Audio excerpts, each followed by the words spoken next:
From Harry Hurley Way in the world's playground to the broadcast pioneers of Philadelphia Hall of Fame, you're about to find out why Harry Hurley has been named to the Talkers Magazine list of the 100 most important talk show hosts in the nation. Live from the studios of Town Square Media in Northfield, it's Hurley in the Morning on WPG Talk Radio 95.5 and the WPG Talk Radio app. And not a moment too soon, 6 minutes past the hour. Special shout out to the hero, Mike Heath, who I know is listening to the program because we chatted seconds before airtime. The hero, always on the job. Well, so is the president, Joe Biden. 3:45 a.m. this morning, he arrived at Paris, France. 3 hours and 45 minutes before that, his horrific executive action, his Border Patrol executive action is a cruel hoax. Let me give you the skinny. So they act like he's done something. What I want you to understand is, under Biden's executive action, 1.8 million illegals are allowed to enter America yearly. 1.8 million. Nothing changes. And here's one of the biggest scams of all. There's an app that all the illegals are going to find out about. It's called CBP One app. CBP One. So if you are using the CB One, the CBP One app, it's an exemption. You get in. Unaccompanied children and minors get in. If they just say, hey, look at me, it's really severe what I'm going through, you get in. This is a joke. It in words only is this anything. Boy, I'll tell you, June 27th, Margie's birthday, can't come fast enough. I really believe that President Trump, I know it's rigged. Biden will have the questions. I know they're going to come after Trump hard with his felony conviction and all of that. I get a lot of messages and phone calls, and people want to know what's going to happen with Hunter Biden. Now, if you look at the composition of that jury, there's actually a former Secret Service agent. How does that person get to stay on? And I don't know what that person's persuasion is. Keep in mind, there are Secret Service agents that are like Joe Biden, and then there are Secret Service agents that are like Dan Bongino. So you don't know exactly what you're getting. Maybe they know.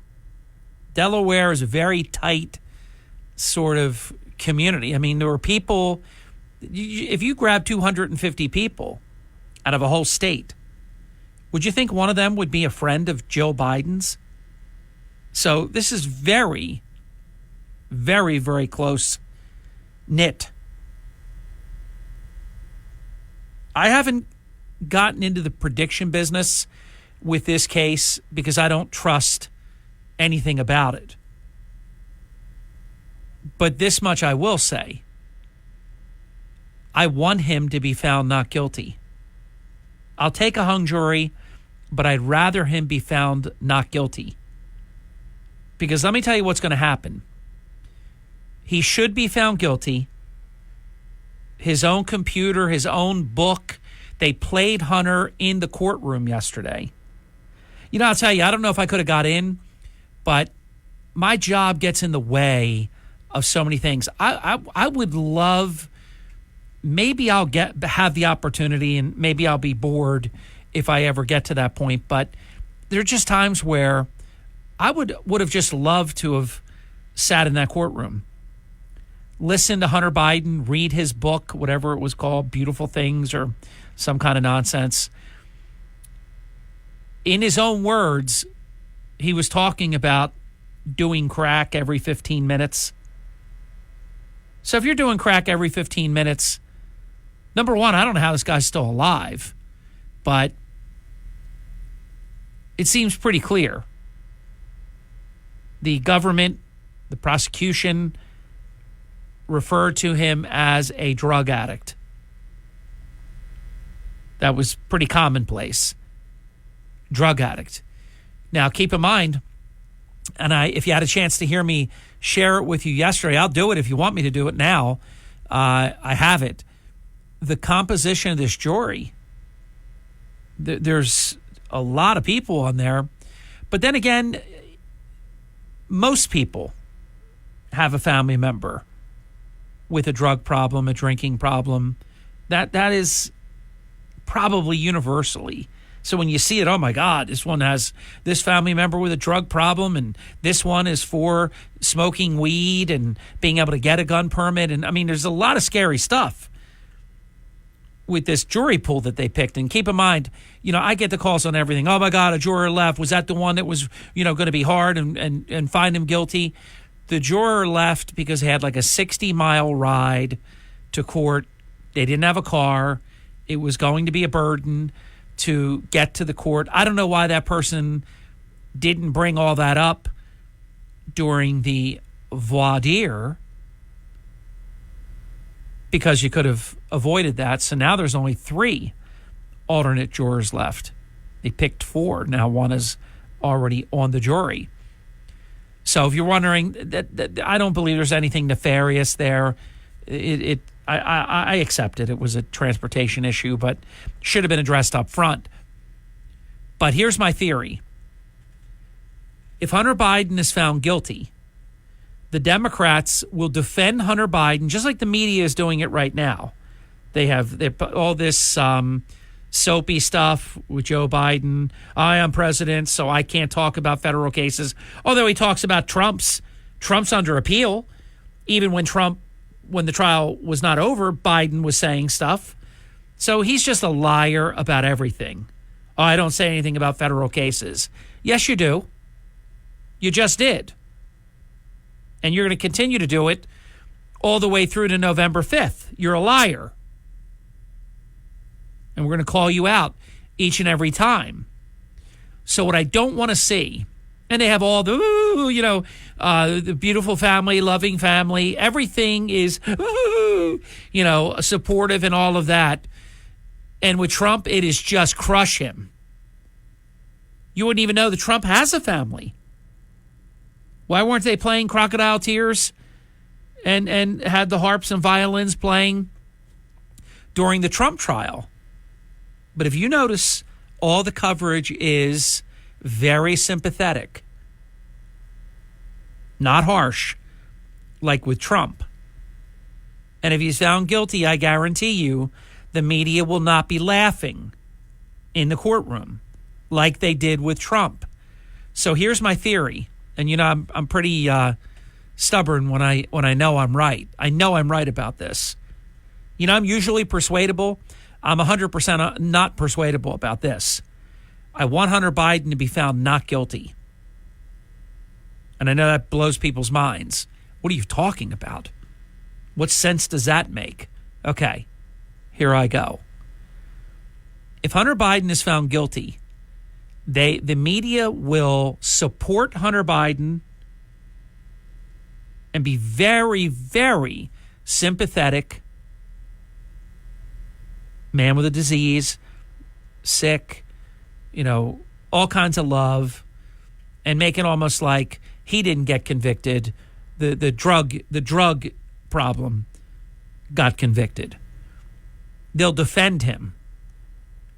And they'll say the system works. You can't say there's a 2-tier system of justice anymore. Trump goes to court last week, convicted. Hunter Biden goes to court this week, convicted. And no spin, all truth here. This is me. I don't lie to you. I don't spin. These 2 cases could not be more different. With Donald Trump, they telegraphed and announced they're going to get him. I could play you the the words of Letitia James and Alvin Bragg. I'm going to get him. I'm going to prosecute him, and bragging about hundreds of times I've prosecuted Trump. They picked a man and they went in search of a crime. With Hunter Biden, he allegedly, and I say that very regretfully because I don't think it's alleged at all, he got a gun as a drug addict, falsified the form. His girlfriend, his brother's wife, dumped the thing in a dumpster. Don't forget, Joe Biden went to see her last Sunday night, but nothing to see here. That's not witness tampering. Imagine if Trump went to a witness. You think he could explain, oh, that's my former daughter-in-law. We didn't talk about the case. Come on. Come on, man. I'm Joe Biden with aviators on and squinty eyes. So the double standard is rip-roaring, just disgusting. So give some thought to my theory. I don't want Hunter Biden to be found guilty. And I know that goes across the grain against everything that anybody listening wants to hear. Oh, my God, what's he floating this crap for? I'm telling you, I'm right. And if he's convicted, I'm going to be able to prove I'm right.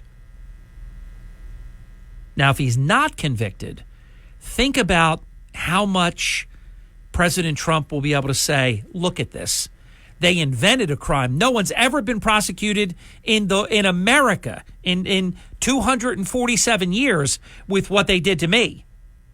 This bogus records keeping slapped into a bootstrapped felony, fake felony. I mean, no one's ever had this happen in the history of the Republic. Hard stop. Hunter Biden, on the other hand, come on. And let's not forget, in September, he's got the tax problems. And that case is coming. So I want him to be acquitted. Because if he's not, the Democrat media will utilize that in a very powerful way that actually they will be able to snooker dumb people. Two categories can get snookered here. If you're dumb, or, and that's not you, or if you don't pay a lot of attention. And you just say, well, come on. They nobody's above the law. They got President Trump. Do you know, and I guess I have to believe the polls to some extent, not entirely, but somewhere around 50% of the American people think that Trump got a fair trial, and about 50% of the American people believe that the guilty verdict was correct. Now, that just takes my breath away. I can't believe it. But then again, you've got that 35% of Democrat lunatics, and it doesn't take but a little bit of people that don't pay a lot of attention. Hey, come on, 34 counts. No, that's one payment that they times 34 times. Who was it? It was a very, very smart person that I had on the program recently on something, and to be honest, I was very surprised that they were so misinformed. So people have lives, and they're really busy, and they're hurting, and they don't have time to keep up with a lot of this stuff. So the more I look at it, I'm not shocked about it. But still, it's alarming. And it's so wrong. And I really can't wait for however it's going to happen, whenever it's going to happen. That I can't tell you. But when President Trump is vindicated and that conviction is reversed, it is so unjust what they did. On the other hand, Hunter Biden's exactly where he deserves to be. He did what he did But I'm telling you, I've seen these other cases with Durham. He had them too, and juries found them. Washington, D.C. jury, this is Delaware, home game for Biden, the whole Biden family. And don't forget, the First Lady is sitting in there on purpose. I mean, I know family members can support family members, and she is his stepmom. He calls her his mom. But that to me is like a tampering. How about Joe Biden? Go leave Paris, Joe, and you get in there and sit. You don't have to say anything. Just sit there and look at everybody. So I'm rooting heavily for acquittal. The problem is the case is just so blatantly simple and rock solid. You know, he's going to have his ex-wife testifying, Hallie Biden testifying. They're having a Secret Service agent testify. That's the prosecution. So that person's not going to be helpful to Hunter Biden. They dumped this damn thing in a dumpster. What a mess. Join with me, root for acquittal. It's a much better storyline for the next 5 months than if he is convicted. The WPG Talk Radio app is everything South Jersey on your phone and in your car through Apple CarPlay and Android Auto. Local news, weather, and information updated around the clock from New Jersey's largest radio news team. Easy access to WPG podcasts and more. Powered by Smokers Haven. You'll find the finest selection of cigars at any of their 5 locations. Stop in and let them help you find the perfect cigar to pair with your life. Visit SmokersHavenNJ.com. Fox News commentary. Fraud Fauci testified in front of the House and showed zero remorse for what his expert guidance did to our country. I'm Tommy Lahren. More next. Gold demand is hitting record highs, but supply may not keep up. I'm Dr. Ron Paul, and I believe physical gold is the only way to truly protect your retirement savings from a chaotic world. To learn how to diversify your IRA or 401k into physical precious metals, text the word SHELTER to 989898 for a free info kit on gold IRAs from Birch Gold Group. That's SHELTER to 989898. Message and data rates may apply.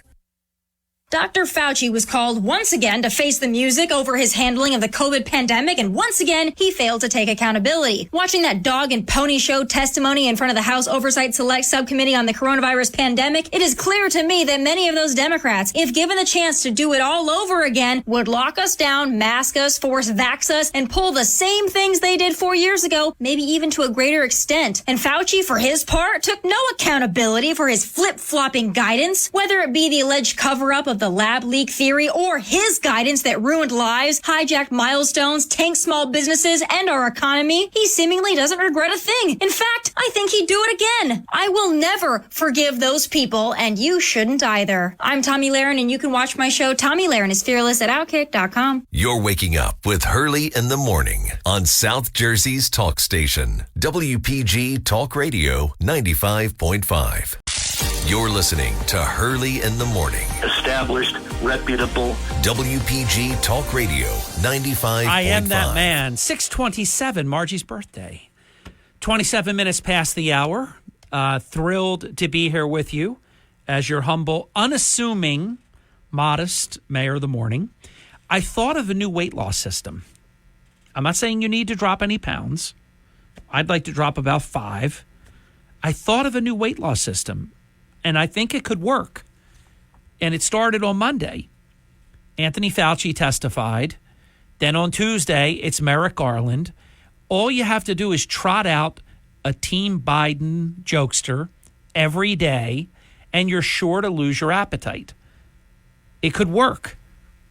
Because I have to tell you, and I can only take these people in very small doses. I watch Fauci. He sickens me. And I have special contempt for Merrick Garland. I despise him. I believe him to be a bad man. And I don't mean like a how Muhammad Ali or Apollo Creed would say it. He's a bad man. No, I don't mean bad as in good. I mean he's a horrible man. I believe he's a liar.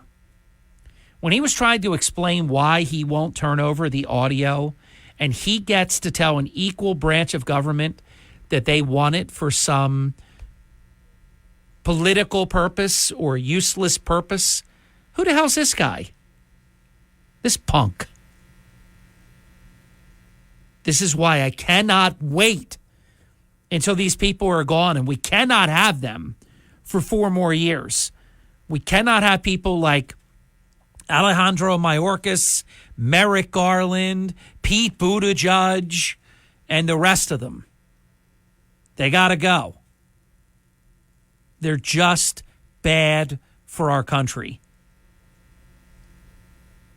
But I had a really busy day. I'm always busy. I have so much going on. Sometimes I can't even explain it. Too much. Because nobody will do what we do. So we got to do it. I don't want to do that. All right, I'll do it. Give that to Harry. He'll do it.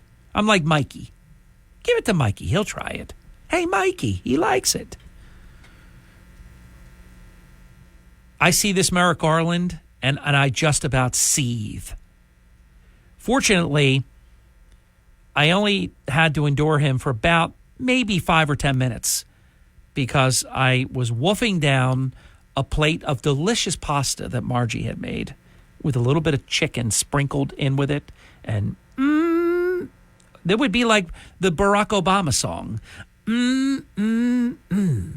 Barack Hussein Obama. Oh, imagine they had little kids that they were indoctrinating with that. Do you remember the teacher? They were all lined up, and she went down the line. Who are you voting for? Barack Obama. Who are you voting for? Barack Obama. Who are you voting for? Barack Obama. Who are you voting for? John McCain. And the teacher said, and it's on video, this is how shameless these people are. Why would you do that? You understand? It's unacceptable to these ass clowns. If you don't do what they do and what they think you should do, they believe that it is unacceptable. You know, the kids vote, it used to be a really accurate thing because the kids would vote, but nobody would put pressure on them and nobody would judge them. And then when you heard the result, it almost always, like 100% of the time just about, it doesn't work anymore because the country is broken. But the reason that it worked is because they heard who their parents were voting for. So if you polled the children, you knew what the parents who could vote would be doing, and that's why 100% of the time it always was right. I don't ever remember the kids' vote not being right. The problem now is, though, they want to teach kids to hate their parents, and they want to indoctrinate children to do things that their parents, to do the opposite of what their parents are doing. So you can't rely on anything anymore. This is why, and I got to run, but we'll be right back. And I do want to pivot to some really good news because I'm growing sick and tired of being sick and tired and weary of all the bad news that there is. And there's just way too much of it. It's everywhere. So we're going to talk about something really good when we come back. But I'm serious about this. We need to change the government because they are destroying our country. They are breaking the country. And we can't have it. We can't have this anymore. They've weaponized, remember it started, they weaponized the IRS, and they went after who they wanted to go after. They weaponized other agencies. Now they've weaponized the Department of Justice and other legal controlling authorities. And we can't have a country like this. I posed the question to Kirk yesterday, what kind of country do we want to be? And we can't possibly want this. these horrible people. Also, when time permits, but I'm going to do a good story when we come back, I want to talk about Massimo Calabrese, who you probably never have heard of. Massimo Calabrese wrote an article for Time magazine about Joe Biden. It's basically about Joe Biden slipping. I think the title is, What If He Wins?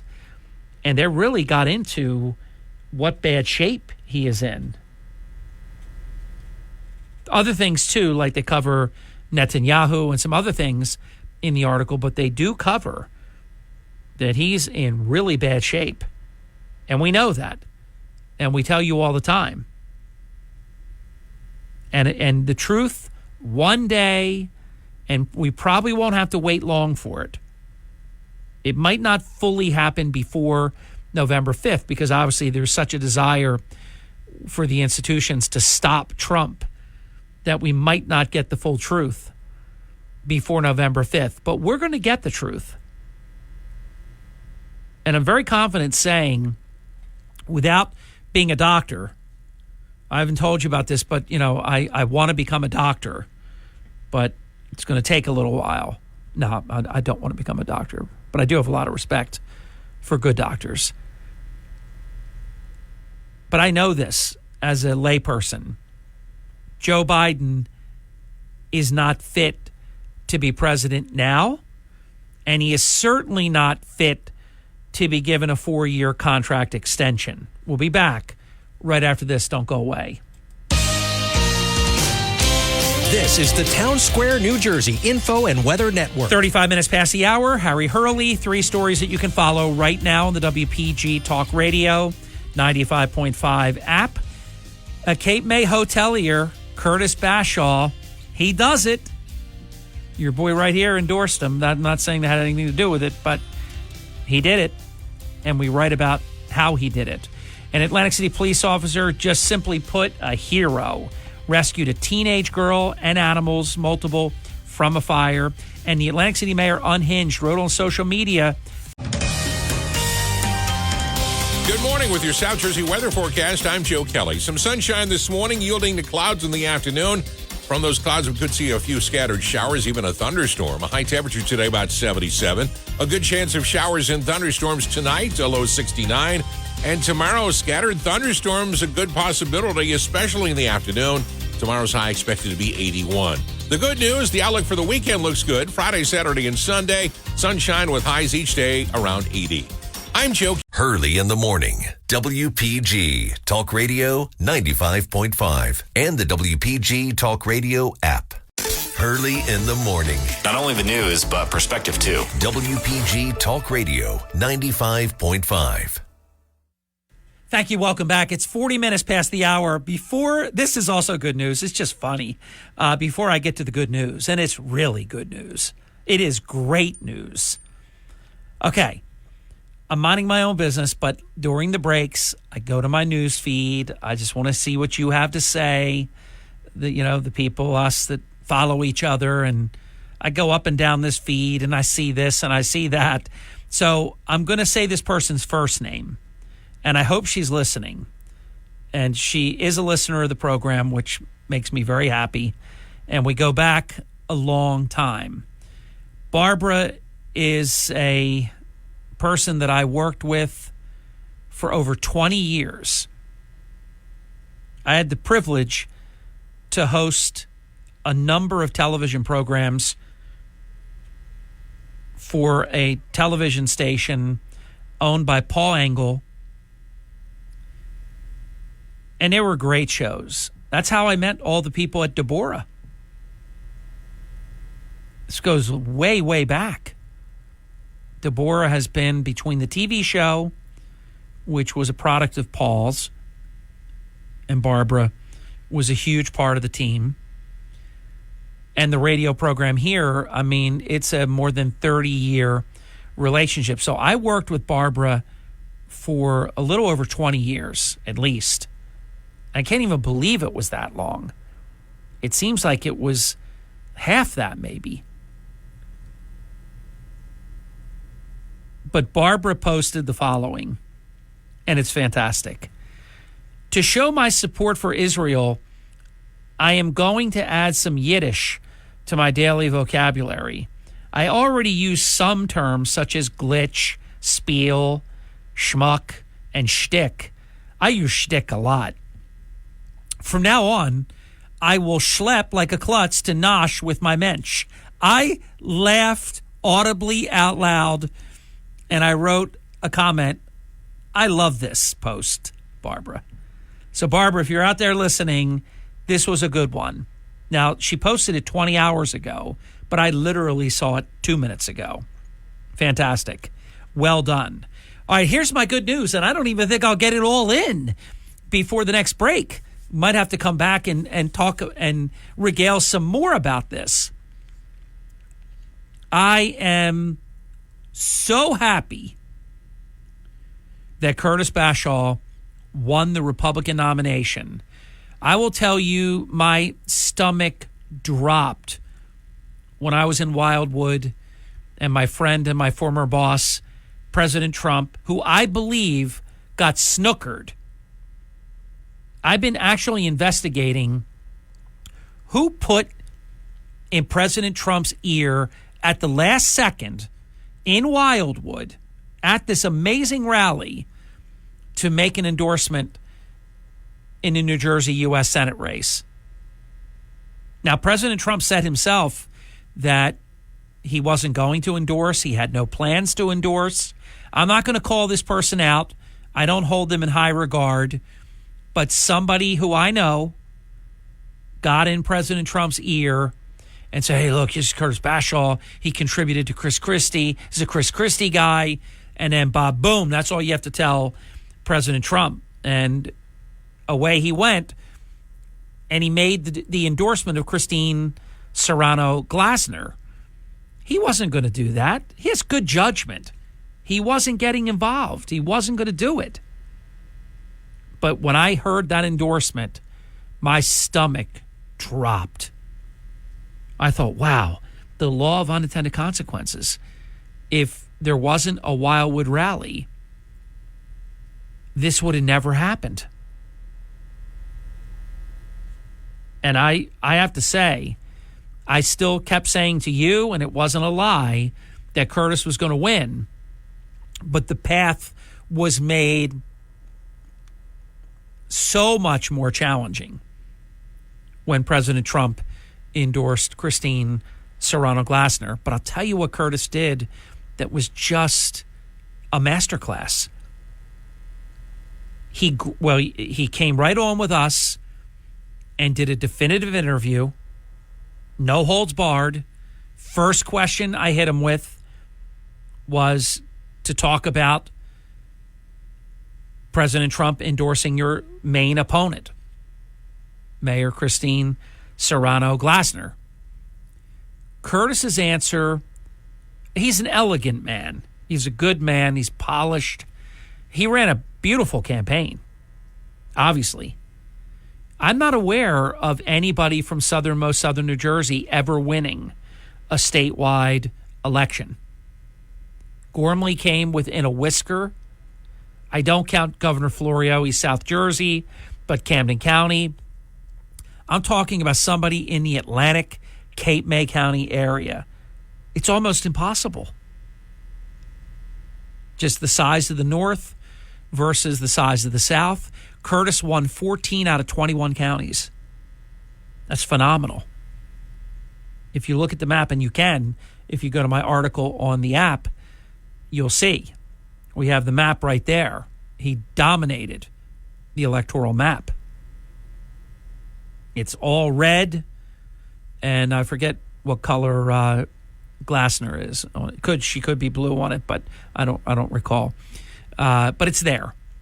Might be like a gray scale. I can't remember the color, but anyhow, you'll see it. The contrast is there, and it's stark. But the endorsement could have been the death knell, but it wasn't. Now understand something, and I said this at the time.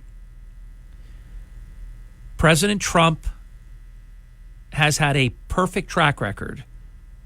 Every endorsed candidate in this primary election season has won. Every one. Until Curtis beat Glassner. But in fairness to Trump, that was an endorsement on the fly. Some loser snookered him. And look, I don't fault Trump for that. He got put into his ear from somebody that he has faith in. This is what I'm told. That, all the things I said before. Curtis Bashaw, Chris Christie guy. Not true, by the way. Christie went to a lot of people and asked for money. A lot of people. And Curtis, whatever, gave the $3,300 or whatever the minimum is. And then that allowed people to say he's not a Trump person. But what Curtis did, this is a lesson in how you handle adversity, how you handle a challenge. Some people, you would just write it off. Okay, well, he didn't endorse me. I got to run really hard now. Well, that wouldn't have been the right thing to do. President Trump is extremely popular with the Republican electorate. The thing to do was exactly what Curtis Bashaw did. He graciously accepted. He said that the president has a relationship here. I respect that. And I accept it. And I still support President Trump. And I'm going to win. And when I win, we're going to be running mates. I mean, it was perfect. Perfect. Take that and file that. And the next time you have a conflict resolution, draw upon that. Because he almost succeeded in becoming the Trump Republican for the rest of the campaign, even after his opponent got the endorsement, because he handled it so well. I'm a huge fan when you see something that's handled utterly perfect. File that. Commit that to memory. Draw upon it. You don't have to plagiarize it. Just remember, hey, look at this. Now, this looks like really bad news, but maybe not. If I handle it the right way, I can turn a negative into a positive, or I can mitigate how negative it will be. And obviously, it was very famously publicized that she had the endorsement and he didn't. And now all the news media is reporting Curtis Bashaw defeated the Trump-backed candidate. I never wanted that. I knew Curtis was going to win. He was always going to win. The only thing I will say is, if that endorsement did not happen, Curtis would have won by even more. He's up 7 points very comfortably. It's over. It's called 92, almost 95% of the vote is in. And it's not going to change. He's won, but he would have won by even more. We'll visit with Curtis. And here's the neat thing about our visit. A lot of times, I'm going to tell you something about Curtis Bashaw, and then I've got to get a break in. We set this up days and days and days ago, like a week before the election, that Curtis wanted to come on the day after the election. I was actually going to do the show from Congress Hall. I just have too much going on. We're leaving for New York. I've got 3 different speaking roles. I have scripts and speeches and things I have to write. I got a lot to do. I've done most of it, but I've got a lot to do. So I couldn't go to Congress Hall. I would have. It would have been awesome. We would have gone yesterday and then woke up and done the show right from Congress Hall, which we're going to do during this election season. But I told Curtis I couldn't do it because of my schedule this week and with talkers and everything, New York, everything that's going on. But we set up over a week ago. Now imagine this. If my schedule would have been a little bit different, I would be at Congress Hall broadcasting. If Curtis had lost, we still would have been doing it.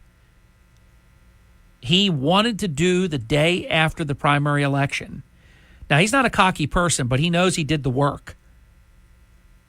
And he knew he was going to win. But I want you to know, most people set something like this up last night after the race is called. Hey, do you have any time? I'd like to come on. This was set up a week ago. That is something I wanted to share within the character of Curtis Bashaw. When the thing was in doubt, because what a fun time that would be.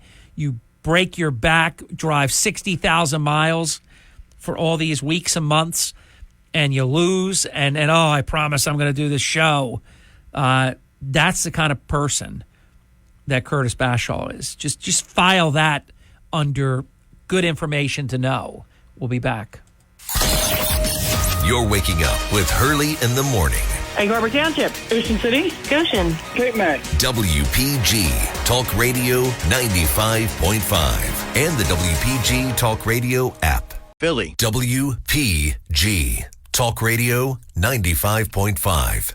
Hurley in the morning. It tends to make me feel a little bit more intelligent. WPG Talk Radio 95.5. Let me share with you just how well Curtis did. I mentioned he won 14 of 21 counties.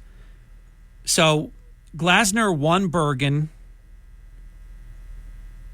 Curtis Bashaw won Middlesex, Passaic, Camden. Sussex goes to Glasner. Curtis Bashaw won Gloucester. Glasner won Hunterdon. Of course, Curtis won Cape May. 79% of the vote. Glasner won Warren. Bashaw won Cumberland County with 70% of the vote. Salem with 58% of the vote. Glasner won Hudson. Bashaw won Burlington, Atlantic, and Essex. By the way, Curtis Bashaw got 63% of the vote in Atlantic County.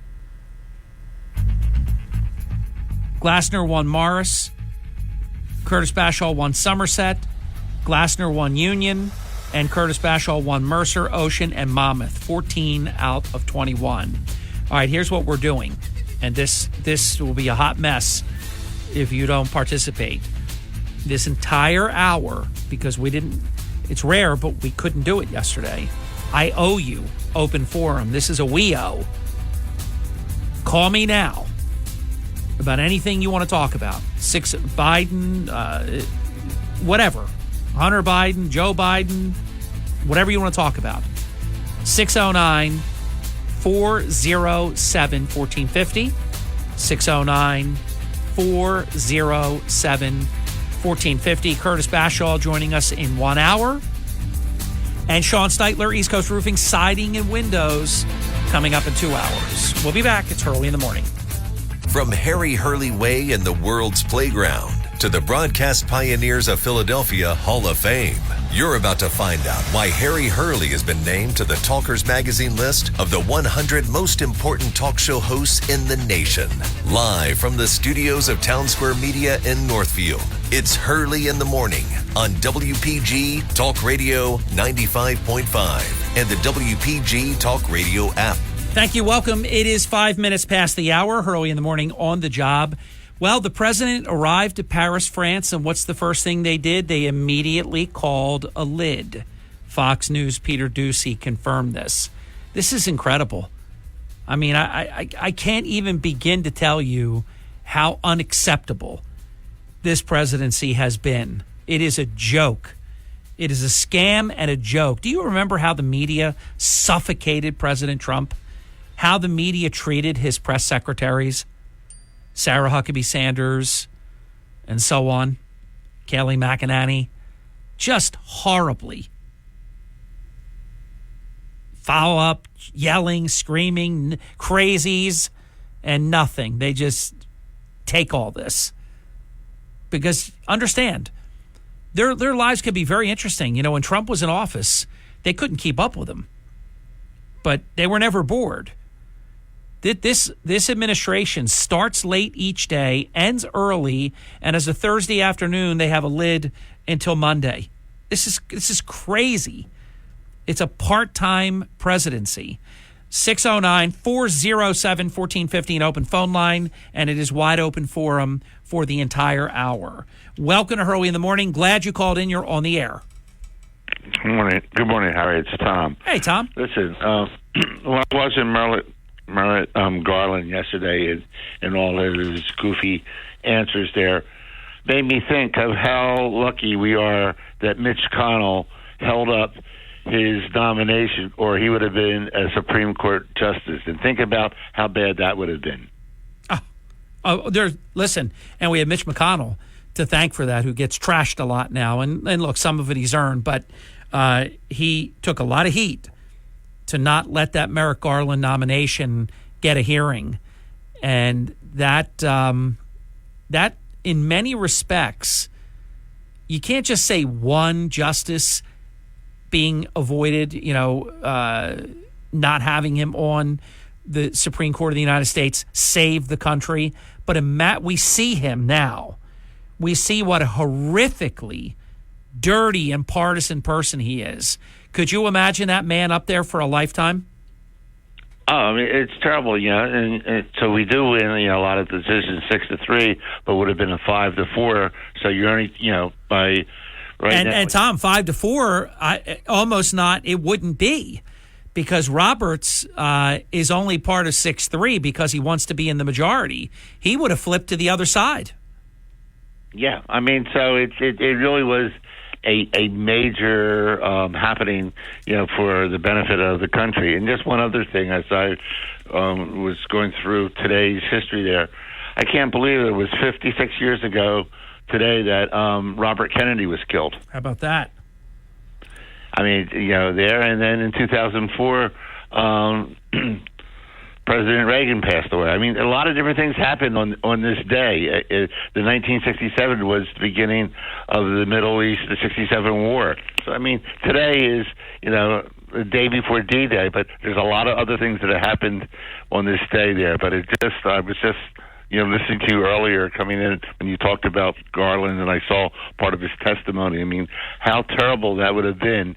And like you said, a 6-3, the 5-4 with Roberts possibly going either way. That was a major thing that Mitch McConnell doesn't get enough credit for, because it really helped out the country. So just wanted to mention that, and keep up the good work, my friend. Thank you, Tom. Appreciate it. Have a great day. 609-407-1450, an open phone line.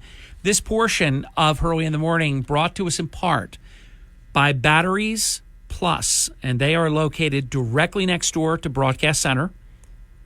They have two stores here and one in the Camden County area, southernmost, if you will, Camden County area.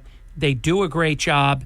When you stop in, you'll see Roy and the great team members, and I would ask you to just take a moment and tell them that Hurley in the Morning sent you. If you have a digital device of any kind, the screen is cracked, any type of issue, the battery is not holding a charge, they do a phenomenal job right in your presence.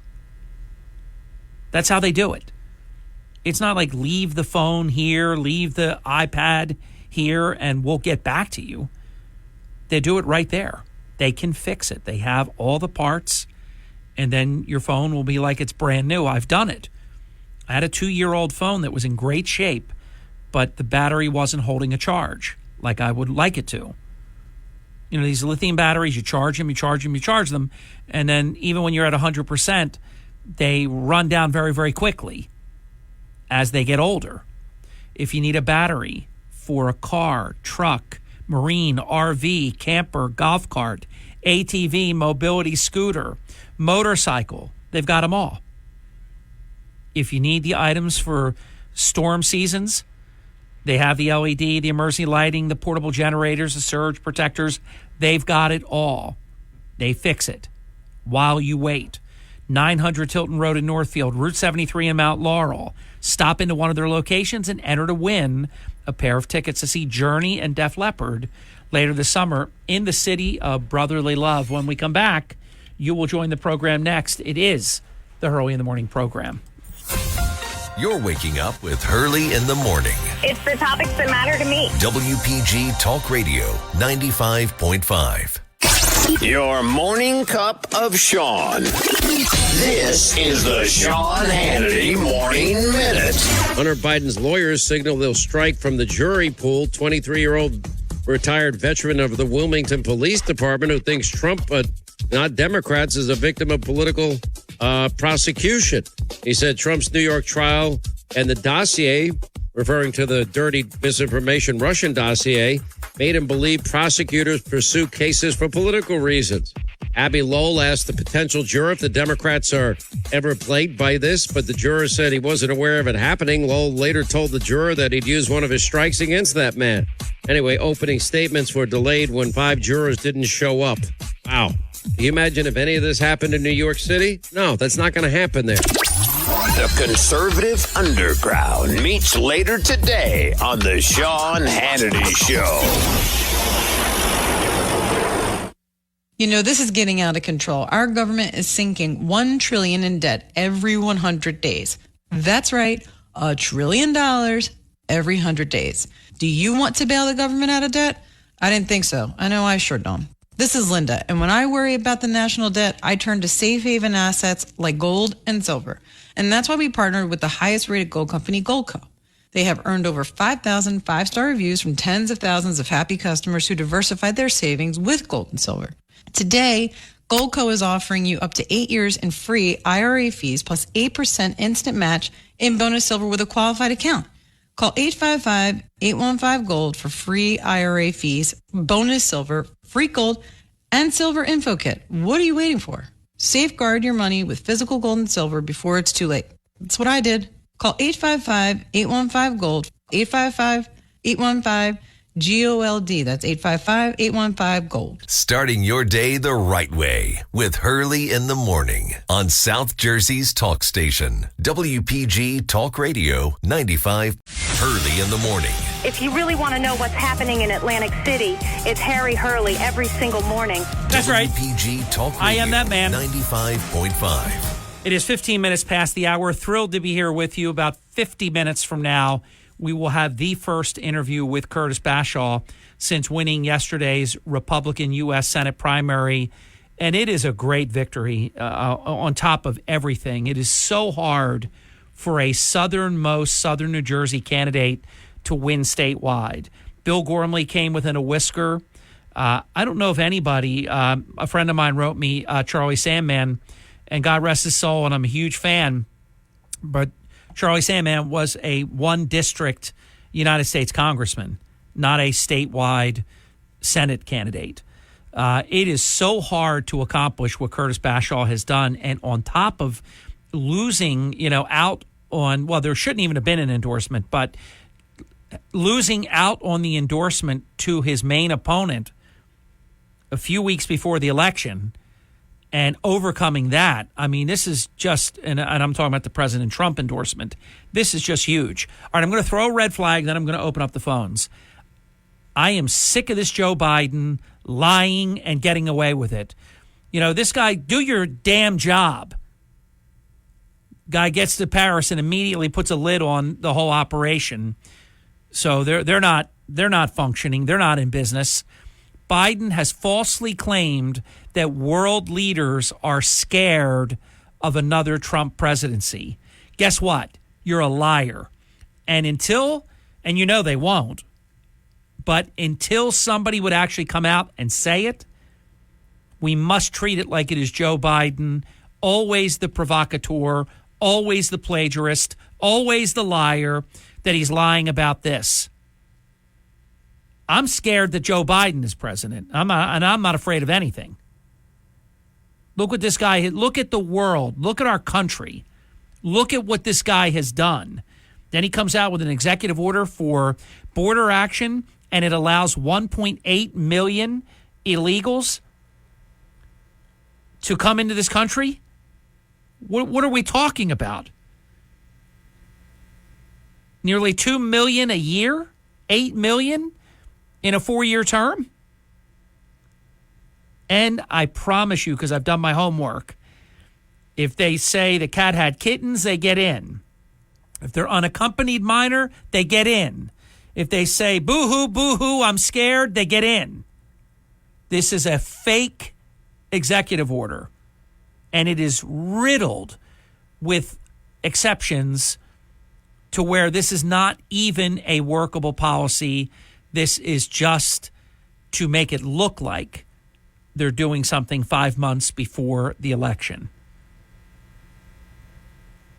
I sure do hope that the American people can sort through this garbage that we're going to be intaking over the next 5 months. And I'm telling you, you ain't seen nothing yet. You think the Trump conviction in New York City was their pièce de resistance. I mean, this is going to be... There is stuff you couldn't on your best or worst day ever imagine some of the stuff that's going to happen. Welcome to Hurley in the Morning. You're on the air. Good morning, Harry. It's a great day in the city of Brigantine. And since this was what you were just talking about, I'll start with that. We have to remember that if somebody didn't help Joe Biden get dressed in the morning, he would put his underwear on with the flap, the trap door in the back. So hey, listen, there's no question. But before you would have the long johns, you would have, the adult diaper, which I'm probably pretty sure is also a part of it. Remember what the Pope said. Here's one for you. There's a running joke in our nation's capital, and it's spreading throughout the country. I'd rather have a president who's serving a sentence than have a president who can't state or say a sentence. Oh, that's beautiful. I know. That's beautiful. I know. Yeah. It's a good one. But my point here was that look at the man calling a lid. He's not doing any of this. All of this that we've seen for 3.5 years, and it's not why called, but it has all the hallmarks of something Barack Hussein Obama and the people who surrounded him would do. You get the easiest way and the quickest way to fundamentally transform a country is to replace the population. And that's what's happening. Oh, there's no doubt. I'm starting to hear people finally say it. We've been saying it for the full 3.5 years. I heard Senator Kennedy say it. He's in total agreement that this is about bringing new Democrat voters into the country and forming the permanent Democrat majority.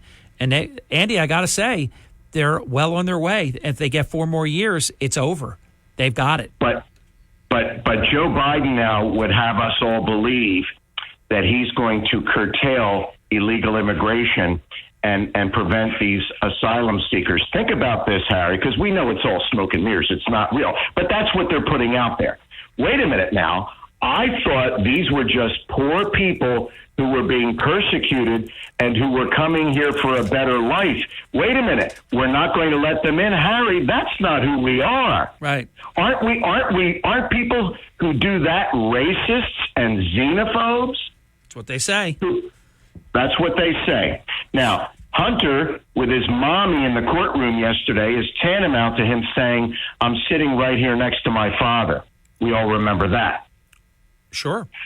Yeah, so that's what that's all about. My father's sitting right here next to me. That's what that's all about. I got another one for you. Before you go to the other one, will Hunter Biden, now if he's acquitted, it will be what's called jury nullification because he's completely dead in the water. He did what he did. They've got the goods. He's done unless the jury, which is made up of a Secret Service agent, former, and this one and that one and, all this. And it is Delaware where Biden's hold a lot of power even still.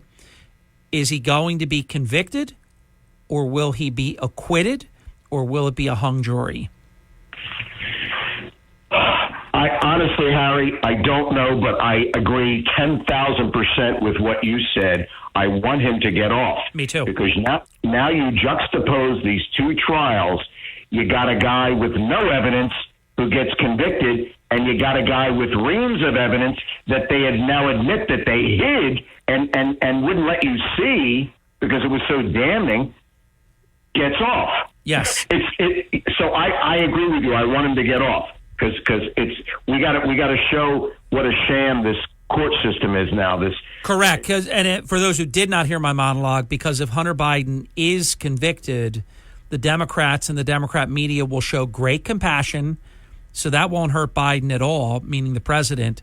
And then they'll also, out of the side of their mouth, say how fair our system is, that Lady Justice is blind, that Trump got convicted last week, Biden got convicted this week. It would be a disaster for the storyline.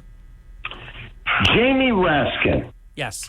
A more despicable human being I do not know other than Merrick Garland. I was going to say, you did it. I was going to say Merrick Garland. Go ahead.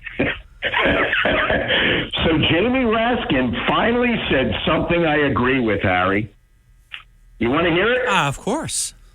He told the diminutive Dr. Fauci the other day, he apologized. He said to Dr. Fauci that Republicans are treating you like a convicted felon.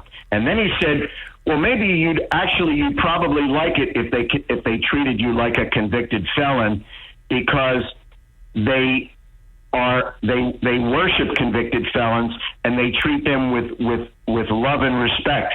And I thought, yeah, they do. And the first person that came into my mind was George Floyd. There you go. He said there are a lot of people in this country who treat convicted felons with love and respect. And I thought, yeah, George Floyd. Yeah, they do. And then, so I agree with that. And then, of course, later Marjorie Taylor Greene came out and said the same thing. I'm like, great minds think alike. I have to say, there are times when I really have enough of her, but she was spot on the other day. That was an epic takedown of Fauci. Oh. What a piece of trash he is. Oh, he is garbage. And how they tout him like he is some reputable, almost untouchable, icon. It's impossible to take. I'll give you one last one, Harry, because I know you other people. Maxine Waters, Aunt Esther. Okay, as we speak, Fred Sanford is making a batch of cookie dough, and if you know, you know. But anyway, Maxine Waters, the woman who told her constituents to get out and threaten and, I guess, commit harm against anyone in Trump's cabinet, and then it happened. They were accosted in restaurants and different places, like Huckabee, Sarah Huckabee and her family, Ted Cruz and his family. But this Maxine Waters, who pushed her constituents to go out and harass and threaten Republicans in Trump's cabinet, is now suggesting that Trump's supporters be investigated. She wants the FBI to investigate MAGA people, because she thinks they're domestic terrorists. So half the country is now under official federal criminal investigation then? Yeah. So I said it the other day when they're using the term convicted felon. So Harry, think about it. If you're a Democrat, who's a bigger threat to you as a Democrat, and who's a bigger threat to the Democrat Party? One man who is a convicted felon, or 80 million people who would support a convicted felon? Who's more dangerous to the Democrat Party? So if they're calling him a convicted felon, what must they be calling us? Great point. And of course, the threat is the former and not the latter. They're very afraid that there's more of us than there are them, and that they lose power. And as you know, that's unacceptable to them.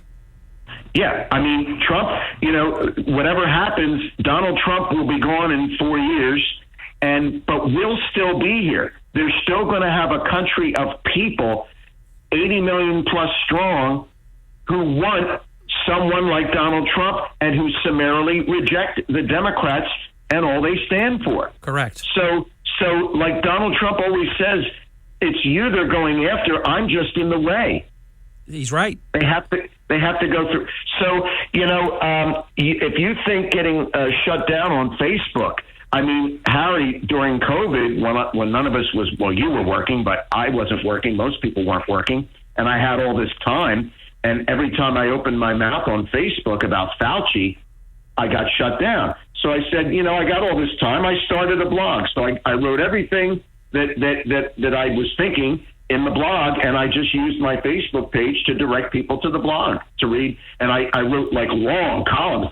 You write one column, it could take you the whole day. You're finding pictures and everything to put up. And I'll tell you, and every damn thing I ever said about Anthony Fauci, this vaccine, these mandates, has come true. They've admitted. And yesterday you were talking to Kirk, and I was yelling at the phone. I was trying to send you messages about Dr. Deborah Birx wrote in her book. Remember the woman with the scarves every day? Absolutely. So she wrote in her book, and she even went on Neil Cavuto's show and told him what she wrote in her book, which was they knew from the beginning that the vaccine neither prevented you from getting COVID nor prevented you from spreading it, yet they pushed it anyway.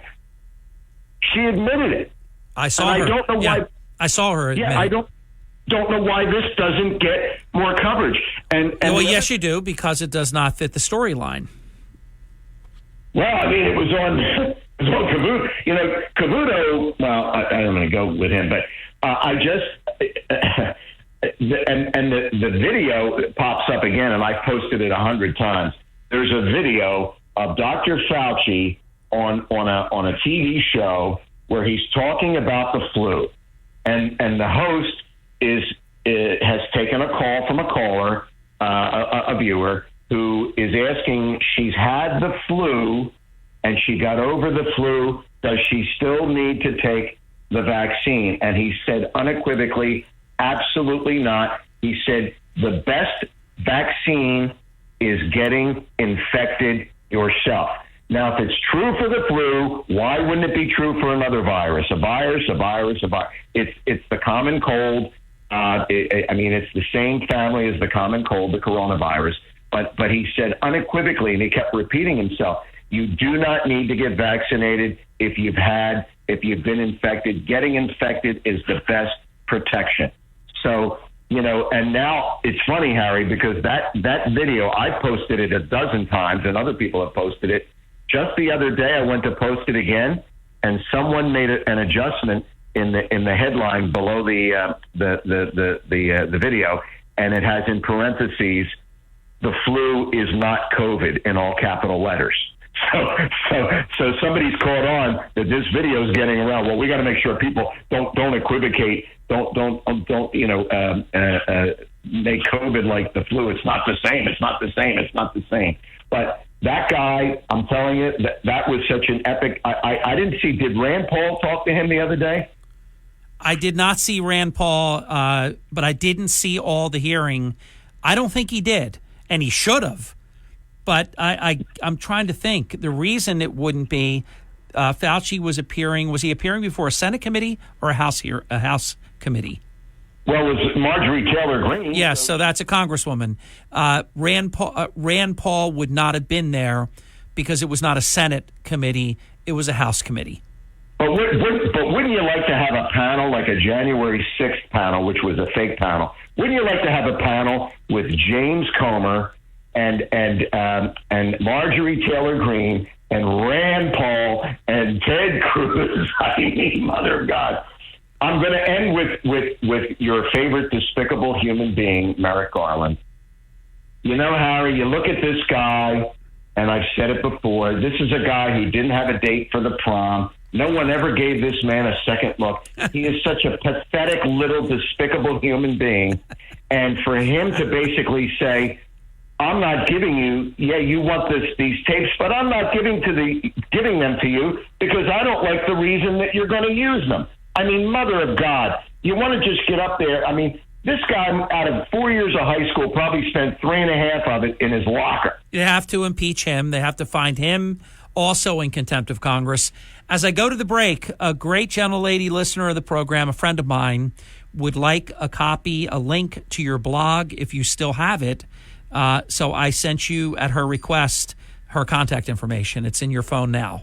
Okay? Yeah. Well, unfortunately, after COVID ended, I got back to work, and it was so time consuming to write that blog, and I had to curtail that. But no, she's wondering, do you still have the link to the old work? I think I probably have it saved on my computer, yeah. All right, well, just if you could, write her back and see if you can help her. And we'll talk again soon. Have a great day, Andy. You too. Thank you, sir. See ya. Bye-bye.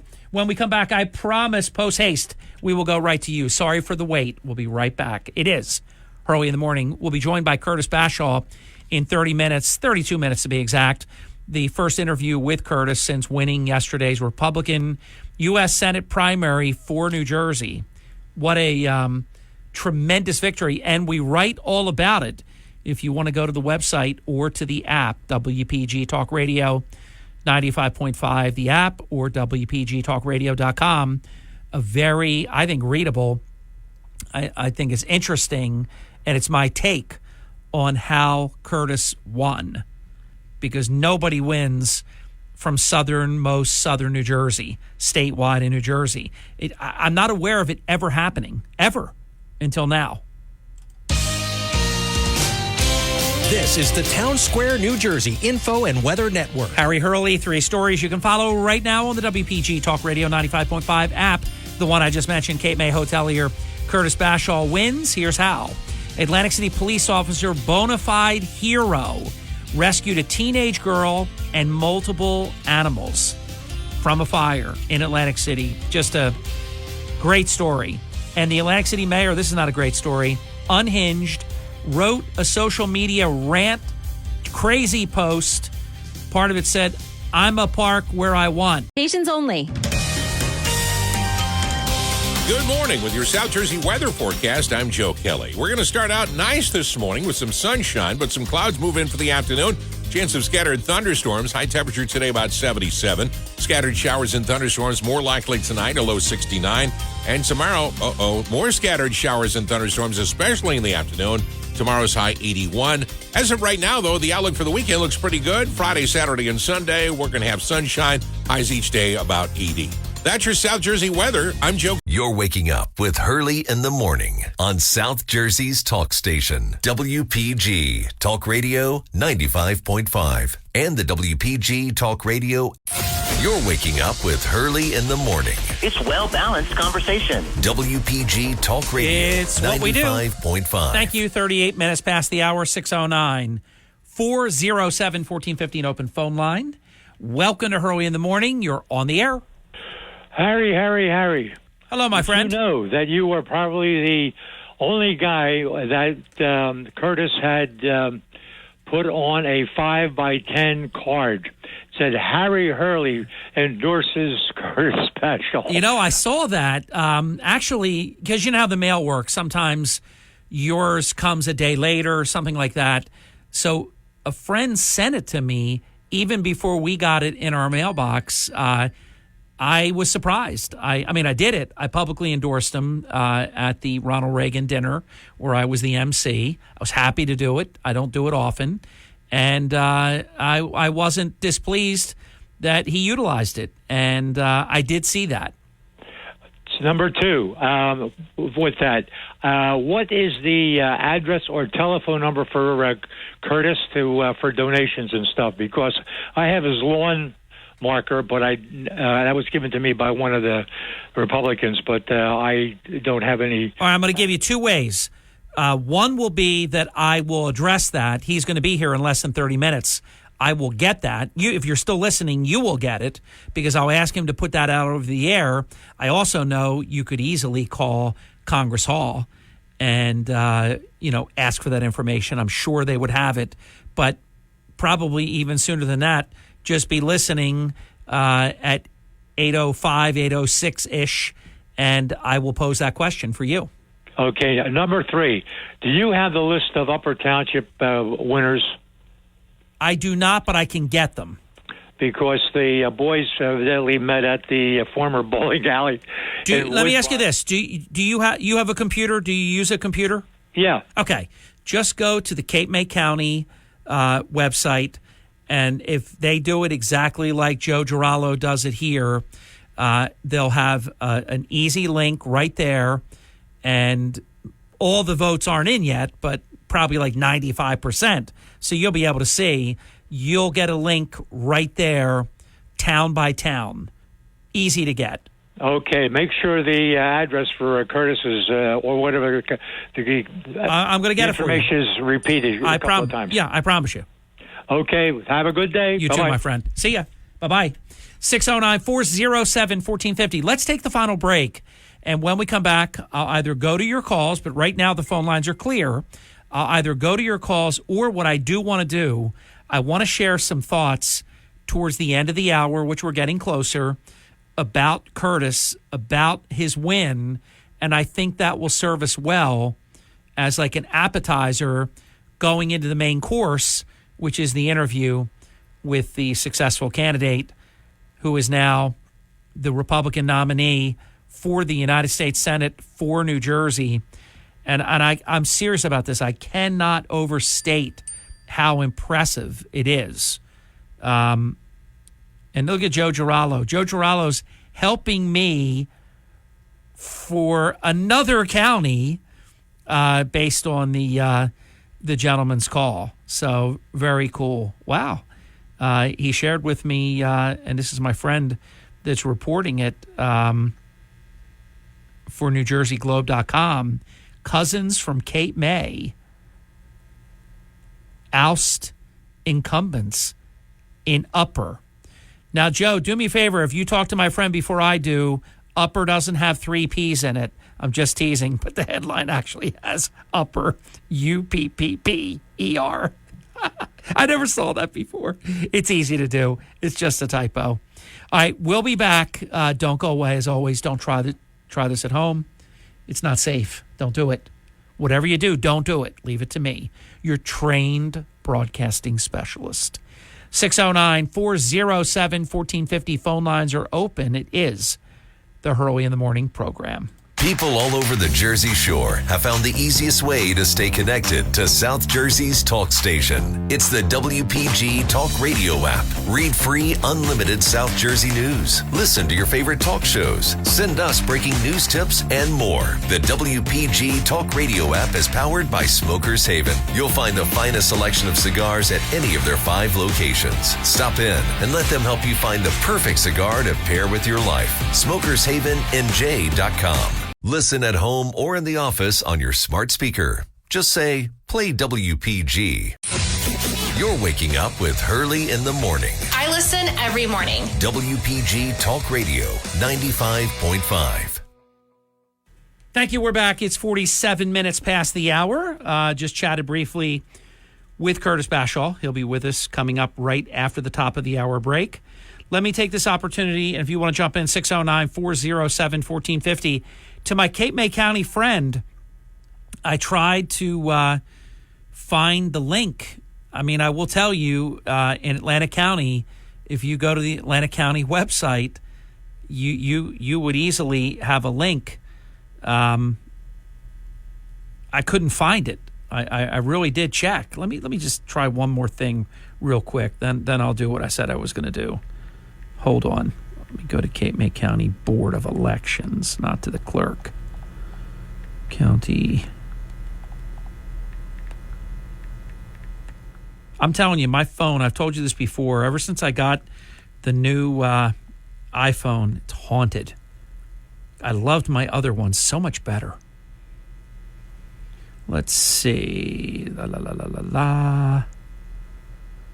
There we go. All right, good. Okay. To my Cape May County friend. Say hello to my little friend. Cape May County Votes, plural.com. Cape May, all just, you know what a URL is. Wherever you type in at the top, and some of these phones now, it's at the bottom, but wherever you type in the web address that you're going to, type in Cape May County Votes.com. I repeat, Cape May County Votes.com. And the 2024 election results are there. So there you have it. I've said this many times. I am a human Rolodex, and I don't mind. I enjoy helping people. There's a very readable article titled Cape May NJ hotelier Curtis Bashaw wins election. Here's how. Curtis Bashaw, owner of Congress Hall, the oldest seaside resort since 1816. I ought to know. I've been pitching that for over 20 years. Oldest seaside resort in the United States of America. Curtis Bashaw has earned a great victory in the Republican primary for United States Senator for New Jersey. Bashaw defeated all of his opponents and mighty headwinds in order to do it. First, he resides in southernmost South Jersey. Rarely does a Cape May, Atlantic County resident ever win a statewide election. And it's just the math, the size of North Jersey and versus South Jersey. It's very, very challenging. You usually lose. In fact, I think you always lose until now. Second, in a devastating and totally unexpected announcement at the massive record-setting up to 100,000 people attended, we were there, the President Trump Wildwood rally, President Trump suddenly and unexpectedly threw his support and endorsement to Christine Serrano Glasner, Curtis Bashaw's main opponent. There were other people running, but it was either going to be Bashaw or Glasner. Many thought that it was checkmate, game over, as every single Republican candidate that President Trump has endorsed during the election cycle, this election cycle, has gone on to win. President Trump was not well served here by the person or persons who put this bad idea in his ear at the last second. I was there at the Wildwood rally. President Trump announced that, quote, I was not going to endorse in this race.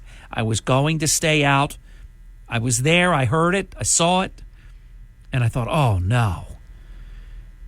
President Trump's instincts are always so good, including this race for the Republican nomination for the United States Senator for New Jersey.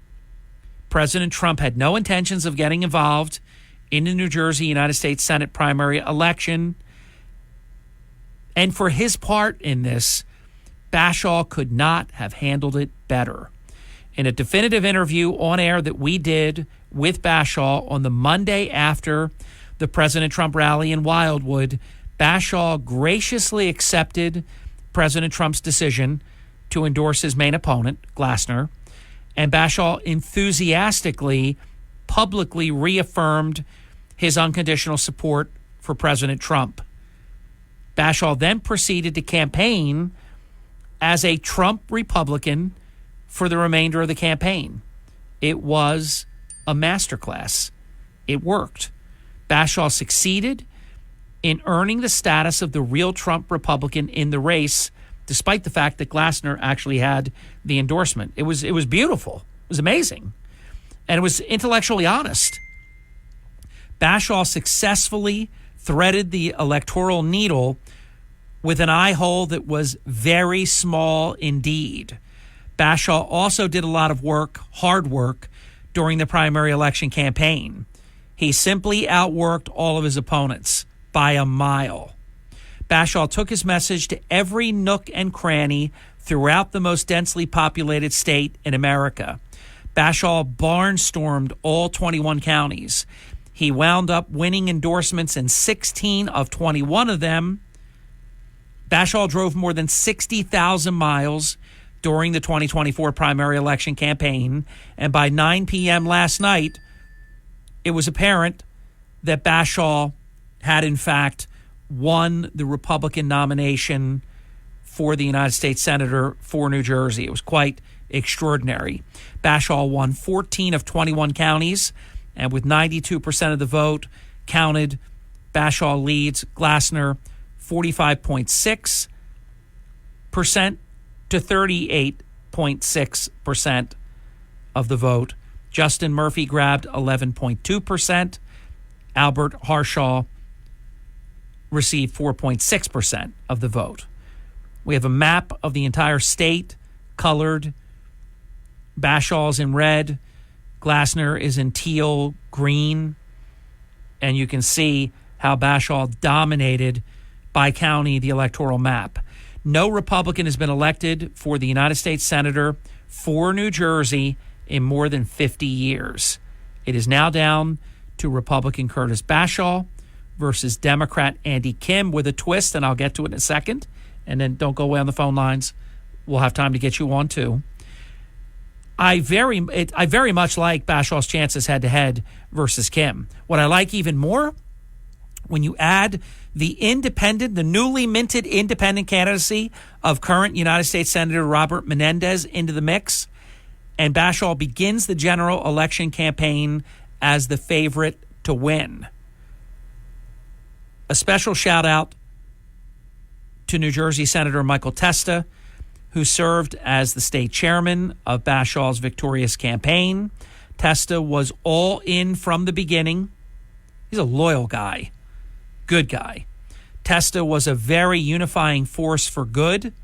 He brought a lot of people together, and he helped to cobble a winning coalition together for Bashall. Also, my friend Ollie North taught me 30 years ago that two of the same can't beat one of the same. And Andy Kim, obviously Menendez is not going to get the vote total that he's gotten for all these years as the regular Democrat nominee. But keep in mind, his son who bears his name won his primary. He was contested. They thought, oh my God, that name is mud. Forget about it. Robert Menendez Jr. won. So Menendez isn't going to get 0 votes. He's not going to get what he would get if he was the regular Democrat nominee, but he's going to get votes, and they will directly come from Andy Kim. So if you want to see change, you want Menendez to stay in this race. Don't go. Stay right where you are. And I predicted he would get in the race, and I was right. And it was an easy prediction because he's got to stay in the game. He can't drop out and just get mowed down. So I knew he was going to get in. He has to keep money coming and, the whole deal. So it is fantastic. It's a disaster for the, and I got to double check that this is true. I only have one report on it, but it's possible that Governor Murphy has endorsed Menendez, which I don't even know how you could do that. I mean, because you're the head of the Democrat Party. So it could be fake news, but I have one report that was sent to me. I don't believe it until I fact check it, but that would be something else. But I do believe that Atlantic City did it. Atlantic City treated Tammy Murphy terribly. For how Governor Murphy and Tammy Murphy have treated Atlantic City, they were despicable with what they did with Andy Kim. So Menendez, stay right where you are. He's a godsend for this race. Welcome to Hurley in the Morning. You're on the air. Good morning, Mr. Hurley. Thanks for taking my call. My pleasure. Real quick, I have 2 observations. One, my president, Donald J. Trump, the only president that's mattered in this country since George Washington, has got to recognize that there are snakes in his group. Now, Jimmy, could I just say Abraham Lincoln mattered? I mean, that was crazy what you said. I mean, I usually just let things go if I don't agree with them and they're benign, but I loved everything you said. Trump is one of the most relevant presidents in history. I love him. Great boss to me, great friend. I love everything you said, but you can't say you did it. You can say it, but would you agree with me that Abraham Lincoln was a rather consequential president too? A very consequential president, but I went with GOAT. Okay. I went with the GOAT. All right. Okay. You said, but the only one. It seemed like you were discounting all other 45, 44. Anyhow, go ahead, Jimmy, because we're short on time. He's number one for me. Yeah. So I hope he recognizes that not to trust everybody close to him. And the second thing I want to say is congratulations to the Republicans in the state of New Jersey who didn't blindly follow, who made their own decision. That's what's important here. Well, you have raised a very good point that I swear is in my mind, but I did not say it as well as you did, and I didn't write it as well as you said it, because we support Trump unconditionally, but that endorsement was haphazard and it was bogus, and good people that still support Trump unconditionally didn't sign on to it. That was a good thing. Well, to me, my investigation, as I asked you when you were on with Joe a week or so ago, what was the name of the judge? Would someone tell me the name of the judge? I would ask Donald this. Really look closely at who told you this. I know who told it to him. Yes, to you. Well, it was easy to do. If you say, and it's true, Curtis did contribute to Chris Christie. Chris Christie was putting a lot of people on the spot. I don't want to mention names, but that's public record. And he told him that, this guy is a Chris Christie guy, and boom, he went with the person that he knew. Kelly. From Harry Hurley Way in the world's playground to the broadcast pioneers of Philadelphia Hall of Fame, you're about to find out why Harry Hurley has been named to the Talkers Magazine list of the 100 most important talk show hosts in the nation. Live from the studios of Town Square Media in Northfield, it's Hurley in the Morning on WPG Talk Radio 95.5 and the WPG Talk Radio app. It is 6 minutes past the hour. Since we were one of the first to endorse, I personally endorsed Curtis Bashaw at the grand occasion of the Ronald Reagan dinner.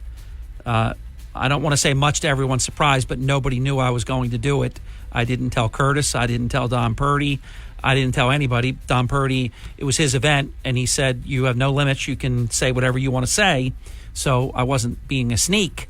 But I kept it to myself, and in a full-throated endorsement for all the reasons that I have written about during this campaign. I do urge you, sometimes work stands up really well, and sometimes it collapses, horrifically.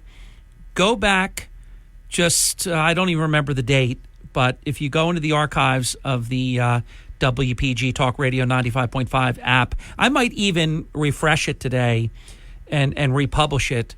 I made the case why a man that resides in the southernmost end of the state, and I'm not aware, I'm doing my homework, but I'm not aware of a Republican, or for that matter a Democrat, but a Republican for purposes of this primary election, from Cape May or Atlantic County, southernmost southern South Jersey, that has ever won a statewide Republican nomination. Bill Gormley, 24 years ago to the day, came very, very close to winning the U.S. Senate Republican nomination, losing out to then incumbent United States Congressman Bobby Franks by a whisker.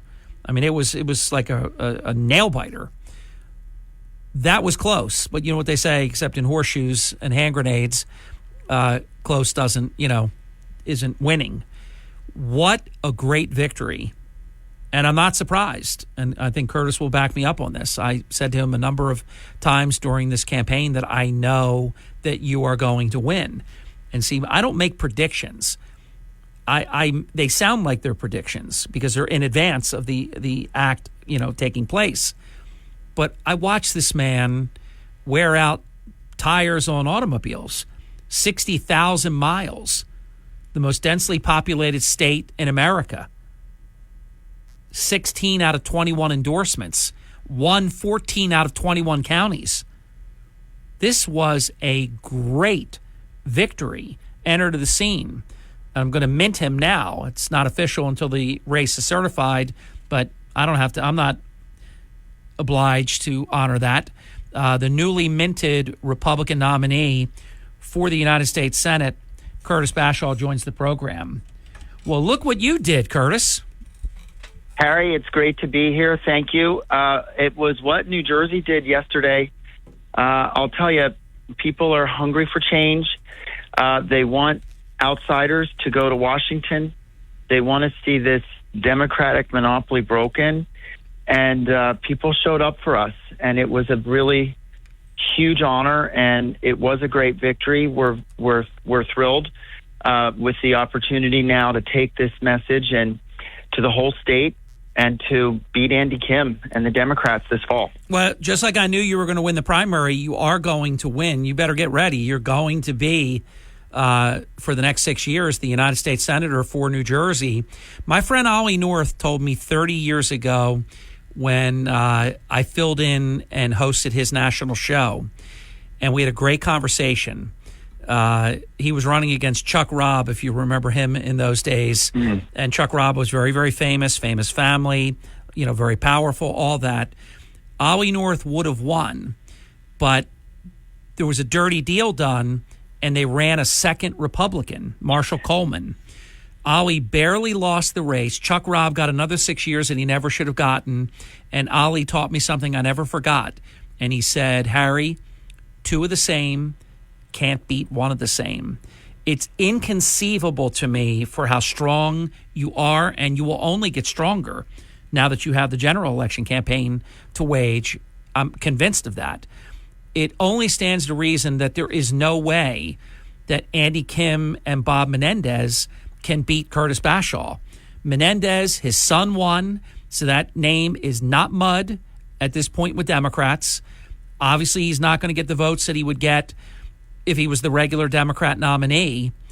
But I think you could beat Andy Kim head to head.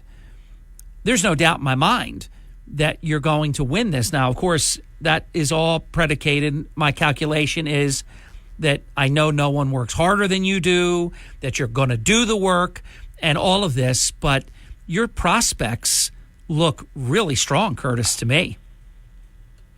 Well, it's an amazing turn of events that Mr. Menendez wants to execute his right and run for office. And so, we will be not just running against one Democrat Washington insider, but two, against two guys that haven't created jobs or signed the front side of paychecks.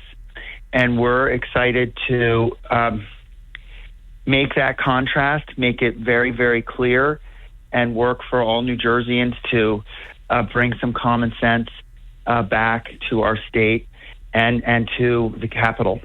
Let me ask one more question, and then we do have a special guest who would like to join the program, and we're going to bring him on in just a second. But when this all started and you decided that, you felt that you could make a difference, that we needed change in America, and that we can't do it the way we've been doing it, and for over 50 years, New Jerseyans have been just sending almost like rinse and repeat one Democrat after another, no matter what, the Torricelli clock and then Lautenberg back. I mean, no matter what, it was just one after the other after the other. What did you think your prospects were when you first launched this campaign? Well, Harry, I'm a real estate guy. I hotels, and I always like to do my due diligence. When we thought about this in October, we did research on ourselves. We did research on the mood of the electorate, and the due diligence that we did told me then that there was, I believed, a real path to victory.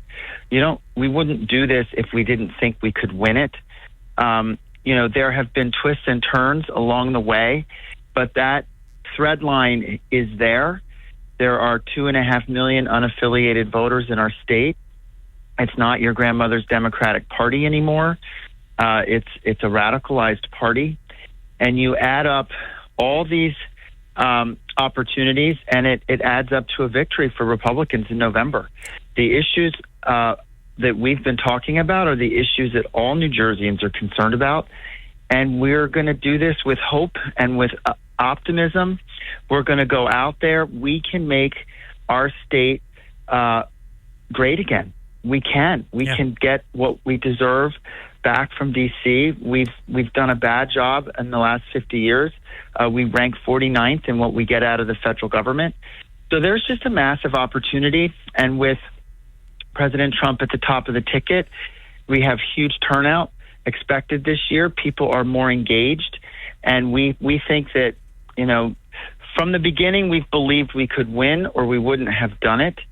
But certainly the events of the last few days and weeks make that even clearer with the entrance of Mr. Menendez into this race. Without a doubt. And I believe in you and I believe in your message. That's why I have been all in from the beginning. And as you know, I don't support many candidates, and I make an exception in your case because you deserve it. And I do want to say this to our listeners, then we're going to get our surprise guest on. And you won't be displeased about this, Curtis. It's a surprise to you. I haven't told you, but we're going to go to it in just a second. But I do want our audience to know something. A week ago, Curtis and I discussed that would I do the show at Congress Hall, and I would be happy to do it. You know how much I love, and it's my wife's favorite place. She loves Congress Hall more than she loves Disney World. And that's I could pass a lie detector test on that point, and we just love it there. Because I'm leaving for New York for Talkers Conference, I can't. But we set up the 8 o'clock hour for Curtis to appear a week ago. This was before you knew the results of the election. Most people schedule an appointment after they win. Hey, you got any time? I know it's short notice, but you got any time? I'd like to come on. This was set up that if this went the other way, it would either be me at Congress Hall for 4 hours doing the show or us doing it here for the hour that we're doing today. And I think that's remarkable. And I want our audience to know that's the kind of person you are. You weren't going to disappear if this went the other way. This was set up before victory was at hand. Yes, it was. We talked, and we think the message is important and that Republicans, need to work together, and we've got to get this job done. So I'm glad we won, and we wouldn't have won without so many amazing people. Our campaign chairman, Mike Testa, Cape May County Chairman Michael Donahue, Atlantic County, what enthusiasm, Chairman Don Purdy, all the amazing people there. One of our last rallies the night before the election was in Brigantine. It had the most wonderful energy and enthusiasm. The South, South Jersey has been rock solid during this process. Ocean County, Camden County, Gloucester County, Salem County. It's a wonderful place from which to come, and it's a great launch pad for this campaign. So I'm just thrilled to be here today, and I'm glad it's in the context of a victory. We'll be back. One of the questions, I want to go to our special guest right after this quick break. And so it's going to be a little bit of a cliffhanger for a few minutes. I have to take the break or we're going to get crushed because the bottom of the hour is going to be here before we know it. And I have a second break to get at that time. But I want to talk later in the hour. What was the energy like last night? Because Margie and I, we were just by ourselves. The polls close at 8. And I have a really good source for tracking the best. Actually, Margie had it. The best and fastest results that there are. And this was one of those things where Curtis Bashaw led from start to finish. So you don't know who was reporting early. So I remember it was really looking good. And I said to Margie, but you have to understand, like the North hasn't come in yet. So you don't know exactly where these votes are. But Curtis led all night. So it was like a couple of percent of the vote, he's winning. 5% of the vote, he's winning. 15%, he's winning. He never trailed the entire night. It was just beautiful. And I do want to ask the candidate, well, not the candidate, the nominee, Curtis Bashaw for United States Senator for New Jersey, to talk about what was the energy as these numbers were coming in and it was becoming inevitable. You didn't have to wait really past 9 o'clock. And I even knew before 9 o'clock because it was enough. I saw enough of a sampling that you can see how an election is trending. And it was terrific. And I would love to hear what was the energy like at Curtis Bashaw headquarters. Back in just a few minutes. Don't go away. You're listening to Hurley in the Morning. Egg Harbor Township. I'm from Margate. Listen at home or in the office on your smart speaker. Just say, play WPG. Brigantine. Cape May. Galloway. Hurley in the morning on South Jersey's talk station, WPG Talk Radio 95.5. You're waking up with Hurley in the morning, WPG Talk Radio 95.5. Starting your day the right way with Hurley in the morning. Honesty and transparency, is not afraid to get down and dirty and really just tell me the truth. WPG Talk Radio 95.5. Thank you. We continue the first interview with Curtis Bashaw, the Republican nominee for the United States Senate for New Jersey, and joining the program, and Curtis doesn't know this, but he's going to know it now, is his campaign chairman, who was all in from second one. I remember having a very early conversation that I won't repeat on air with Senator Testa. Harry, I am serving as Curtis's campaign chairman for the entire state, and we had a great conversation about why he was and how optimistic he was about your candidacy. And I'll tell you what, it's very exciting when it goes according to Hoyle, and it really did. Sign in, Senator Testa. It's always great to be on Hurley in the morning, and one thing you're very lucky about, Harry, is that you are the perpetual mayor of the morning. You never have to have a primary. You never have to have a general election. Yes. And yes, I'm undefeated for life. You are, absolutely. And I want to be on the air and congratulate Curtis. We were friends before this, but now we have a bond that is forged in fire. He's such a gentleman. He's the right man at the right time for the job. And Harry, you and I did have that conversation early on. You were one of my very early confidants that I was going to be taking on this role. I saw no downside to it. I knew that there would be a pathway to victory, but nonetheless, I said it last night in my speech. I was as nervous for Curtis last night as I was for myself in 2019. But, Harry, here is where you are undefeated. It's true. I listened to your show. You don't endorse candidates frequently, if at all. You don't make predictions frequently. But when you do make them, you're right. In 2019, you predicted that Antoine McClellan, Eric Simonson, and myself would flip the first. We did. You also predicted that Curtis Bashaw would be the nominee for the United States Senate. And here he is. It's sort of like a star is born. And I'm just so proud of my dear friend Curtis. And he stood up there with such, grace. And he has such history and patriotism baked into his DNA. It's just really wonderful to see.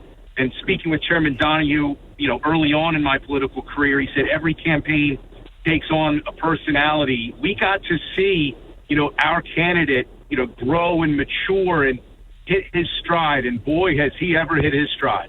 Without a doubt. Senator, let me ask you your take. Curtis and I briefly talked about it. My friend Ollie North with his, it's not even a theory, it's math. He said two of the same can't beat one of the same, and he lost a nail biter because two Republicans ran against one Democrat, and the Democrat won. I mean, what a gift. First of all, Andy Kim inspires no one. He's very uninspiring. And you have Robert Menendez, now an independent, but everybody knows forever that he's usually the regular Democrat that they've been voting for. I mentioned to Curtis, Senator, the name can't be mud because Robert Menendez won his House of Representatives election as in junior.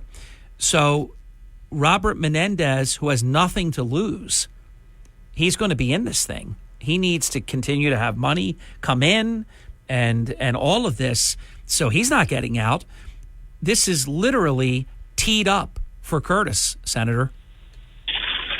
It absolutely is. I mean, it takes a perfect storm. And, I appreciate the fact that Curtis is actually a biblical scholar thanks to his grandfather. And he asked me, do you think this can be done early on? And I said, absolutely it can be done. I said, remember that passage in the Bible about a wealthy man getting into heaven is like getting a camel through the eye of the needle. It didn't say it was impossible. It said it was going to be really hard. But right now, there's a perfect storm for Curtis Bashaw to become the United States Senator. And I tell everybody, about history in New Jersey politics. Remember what Tom Kaine won by in 1981. It wasn't some massive victory. It was 1,700 votes and change. Yep. You don't need to win. You don't need to win by 60,000 votes, 100,000 votes. You just need to win by 2. And there's a pathway now that is a very real, legitimate pathway, especially with Senator Bob Menendez in the race running as an independent. Hudson County loves United States Senator Menendez, and they come out in droves. If he gets a specific percentage, I think if he gets into the double digits of the vote, which he easily can do, Curtis Bashaw has a pathway. And what you said about Andy Kim, nobody is inspired to run out and vote for Andy Kim. No. Nobody. No, if he's the regular Democrat nominee, he gets the vote that the regular Democrat nominee in New Jersey, whether it's a congressional district or statewide, would get. There's something I want to make clear, and I know we haven't said this, but I want to make sure nobody's misinterpreting. I believe Curtis Bashaw can beat Andy Kim head-to-head. He doesn't need Menendez to win. I don't think Menendez needs to get double digits. If Menendez gets 5% of the vote, which I think he will get, usually an independent gets, 1, 2, 3%, something like that. If you look at these past gubernatorial races and some of these other statewide contests, Menendez for decades has been getting a certain number of votes. He's going to get votes. I think he easily gets 5%, and I don't believe there's any way that Andy Kim can win with that happening, and it's going to happen. So I say Bashaw wins. If Menendez didn't run, he is running, and so it's really bad news for Andy Kim. Let's go to the positive side of the ledger with respect to last night, Curtis. What was the energy like at Bashaw headquarters when these returns were coming in? Because the way the numbers came in, you never trailed. At least with the numbers I followed, you led from the very first votes that got posted until the very end. How was that going last night at your headquarters? Well, it was just an incredible energy in Congress Hall last night. We had a war room over at the Star Inn where the numbers folks were going to sit and watch results, and they didn't want me hovering around there. People started to gather around 7:30, and it was a really great turnout. I was with my family. We had a little quiet time together, and it came down to the ballroom, and AP called it as we were walking down the stairs, and from then on it was just a blur. You walked into a sea of friends, of people that you've known for your whole life from all over the state. Senator Testa was beaming, standing in the hallway, and I remember taking that picture. But it's overwhelming to be a part of something where there's enthusiasm that just bubbles up authentically. And it felt just like a happy night. And it was a happy night rooted in hope that we can make New Jersey better. I talked about, what Congress Hall had been in its glory days, and I knew that from history, and I knew it could be that again. And the idea of restoring has always been animating for me. I love to fix things up and make them better again. And we can do that for this great state. I believe it. Curtis, let me get the 8:30 break in, and I have a question that I would love you to respond to when we come back right after the break, and it is this. My big criticism as a broadcaster for the past 32 years, and it isn't because they've all been Democrats. I've gotten along with a lot of them. I did the first ever interview with John Corzine. He had never been on radio in his life. You guys both know me. I have relationships with people, not with a party label.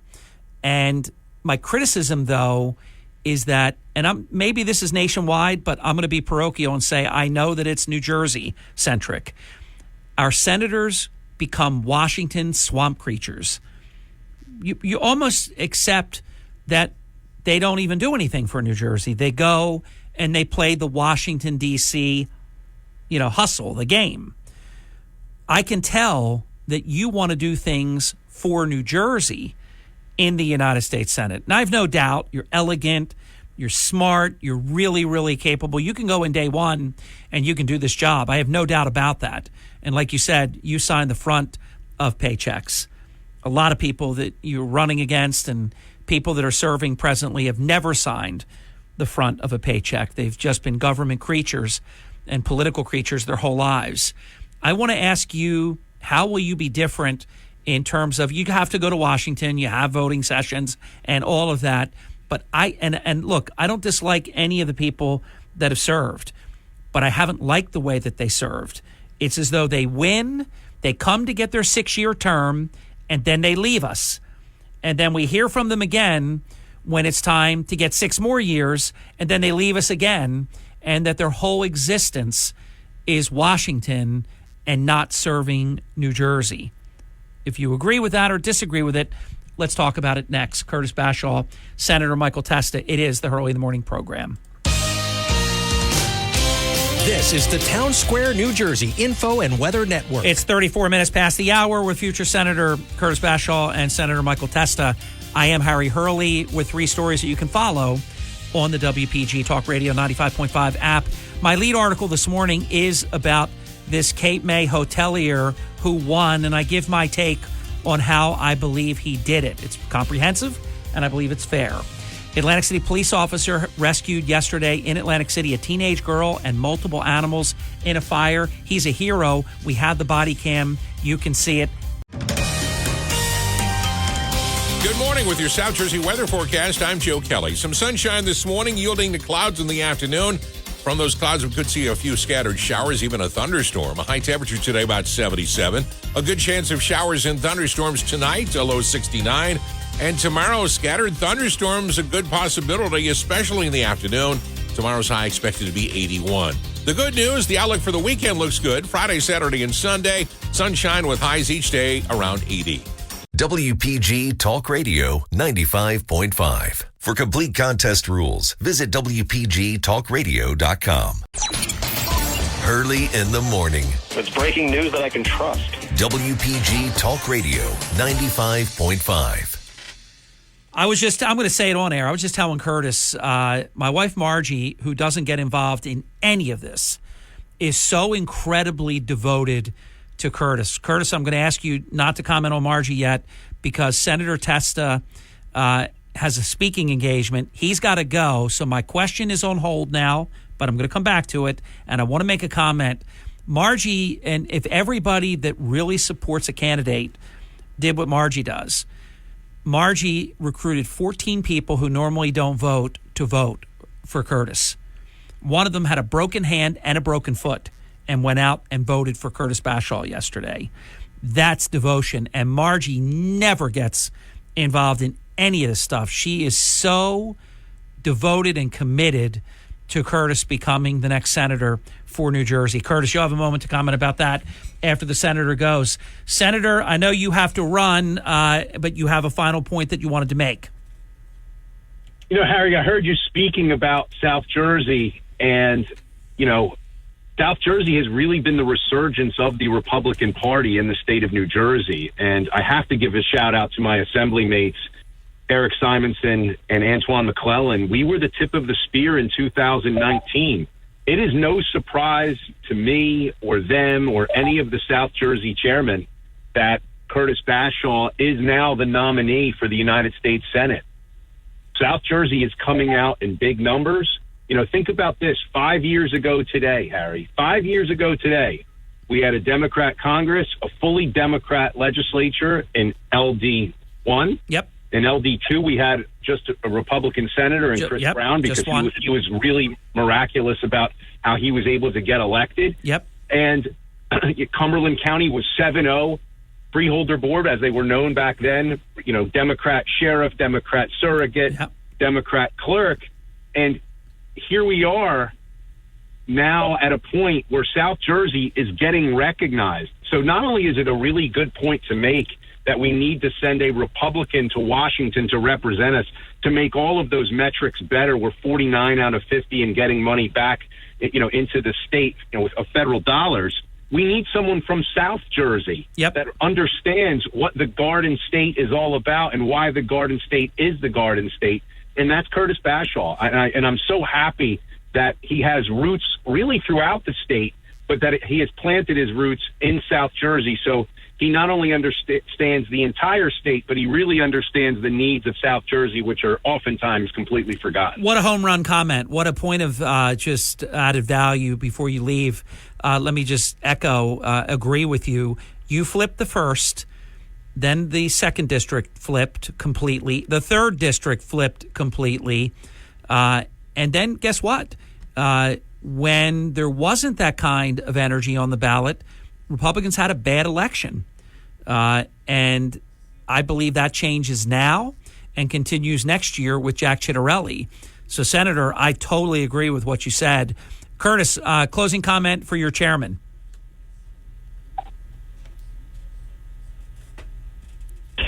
Sorry. That's okay. I want to say that there couldn't be a better chairman in the state of New Jersey. There couldn't have been a better friend to travel the state with from convention to convention. He's fearless. He's smart. He was a mentor to me, even though he's a much younger man. And I am just very proud of the movement in South Jersey, as he described and you echoed. We're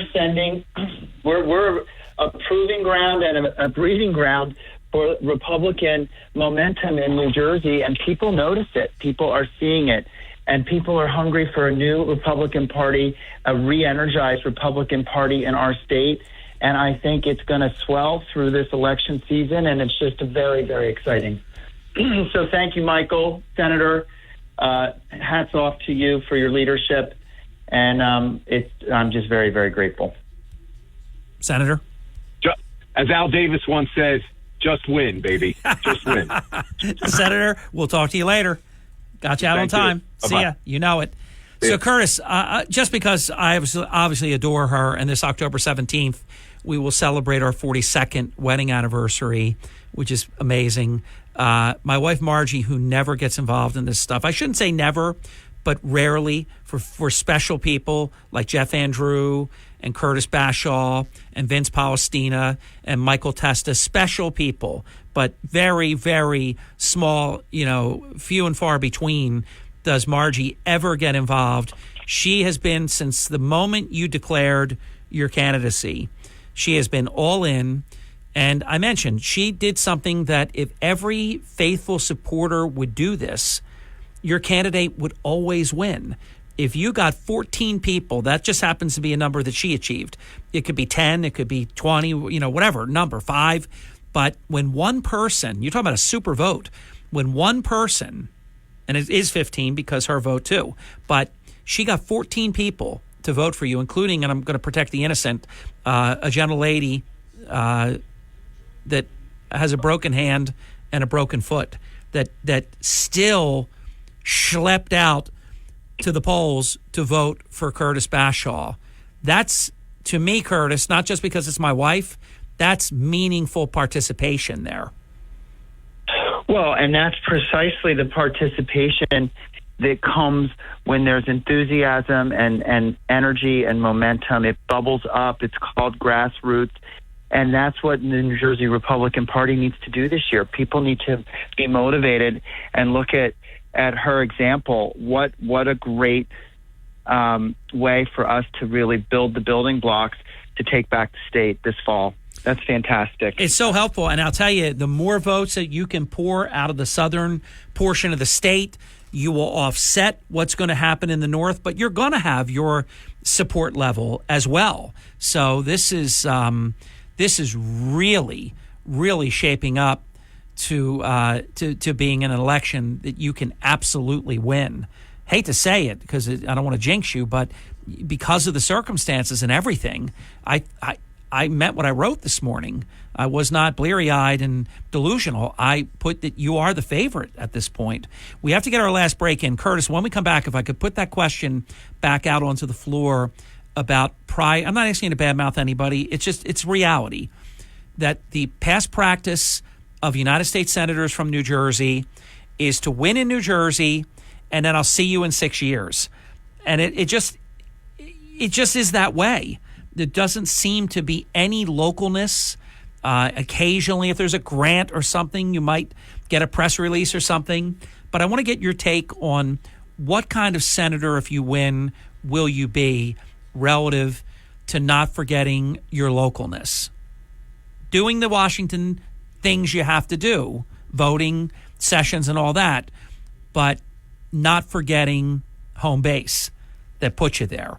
When we come back, more with the Republican nominee for the United States Senate for New Jersey, Curtis Bashaw. You're waking up with Hurley in the morning. Established, reputable. WPG Talk Radio 95.5.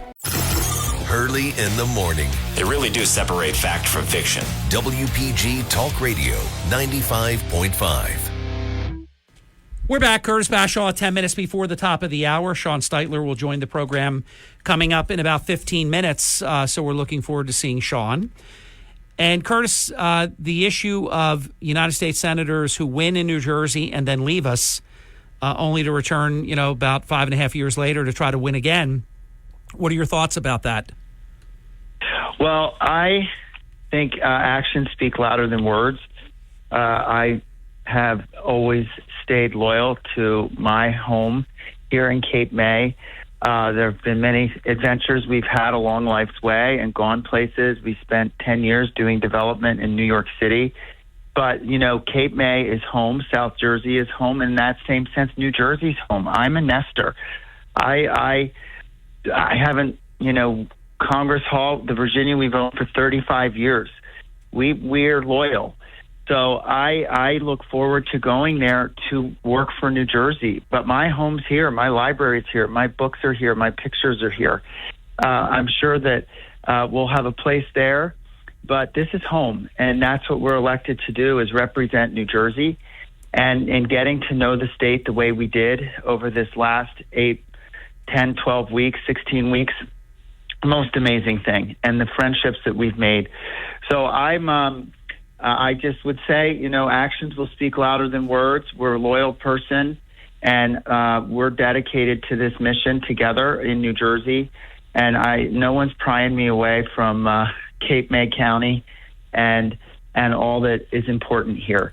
I hear that message. I had a woman say to me, Harry, we were actually in Morris County at one of their events this spring. And I was working in the room and sitting in these different booths at this really fun restaurant. And I talked to one group of people, and they said, you're going to, you seem like a nice guy. You're going to go away a year. You're going to maybe see us in a year, and then you're going to get sucked in, and then maybe we'll see you when you get elected. But you're going to become one of them.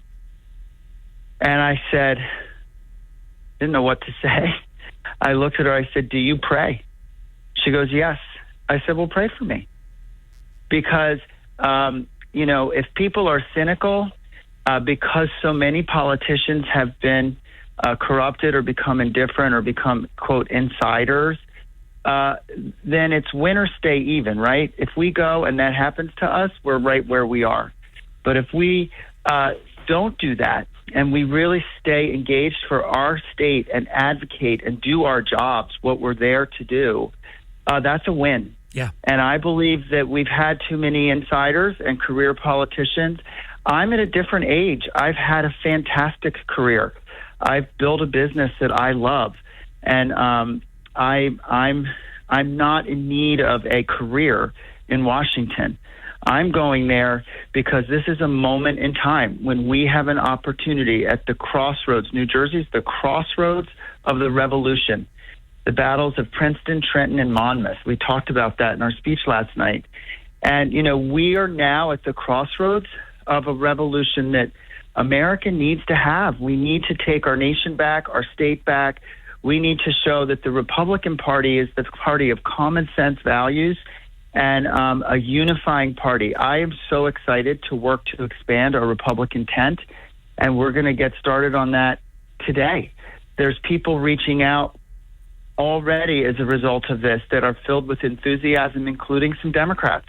I think we're going to see the beginning of a New Jersey movement here that helps us really have pride in our state again and what we have been and what we can be.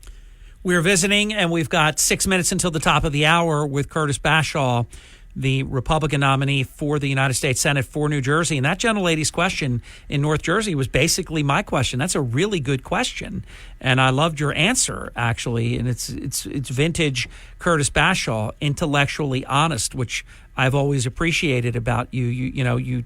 You are straight talking, and you're genuine, and you're authentic, and you're also honest.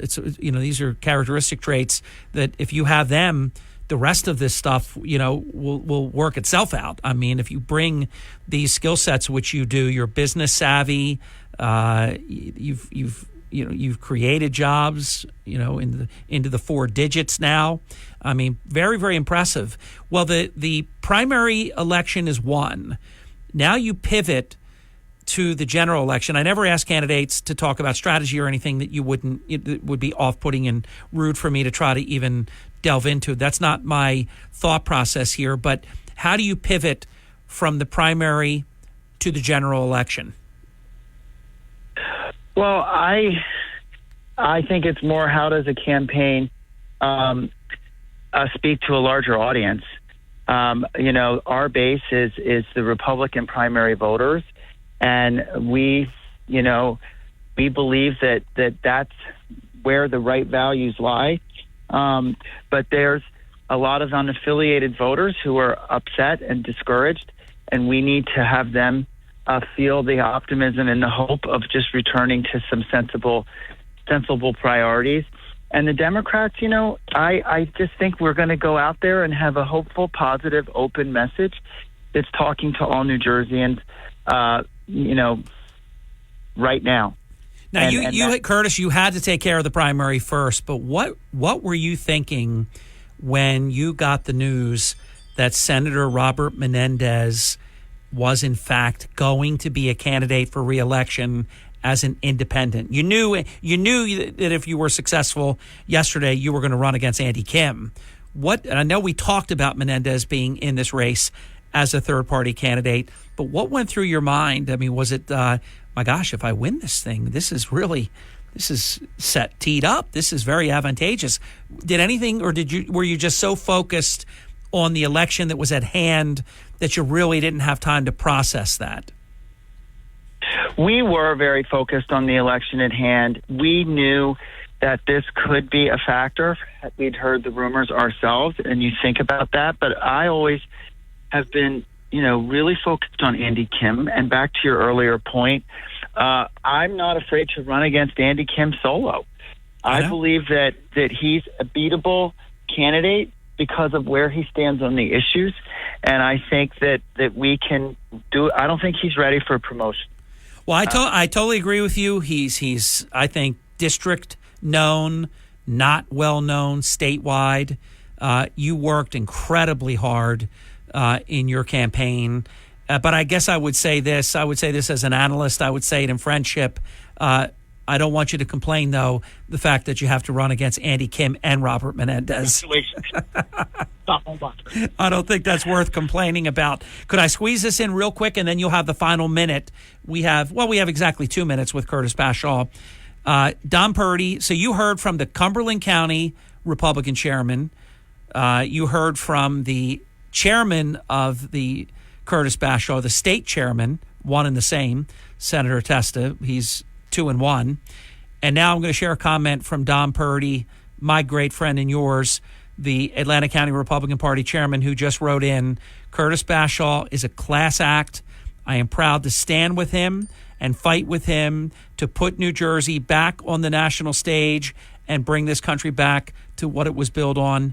Big win. That's from Chairman Purdy to you, Curtis. That's fantastic. Don's been rock solid this whole time. Atlantic County's been there. Everyone's worked hard. And we saw Don last night. It was fantastic to have him in Cape May with us for our watch party and celebration. And we couldn't do it without, these chairs all over our state that work in our party organizations and lead them work very hard. It is not an easy task.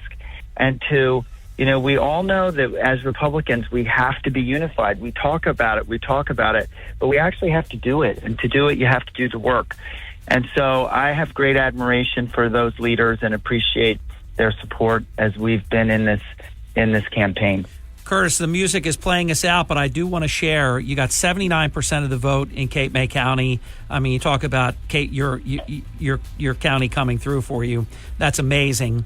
With many, many candidates in the race, 63% in Atlantic, and in Cumberland, I thought I had it in front of me, and I do. 70%.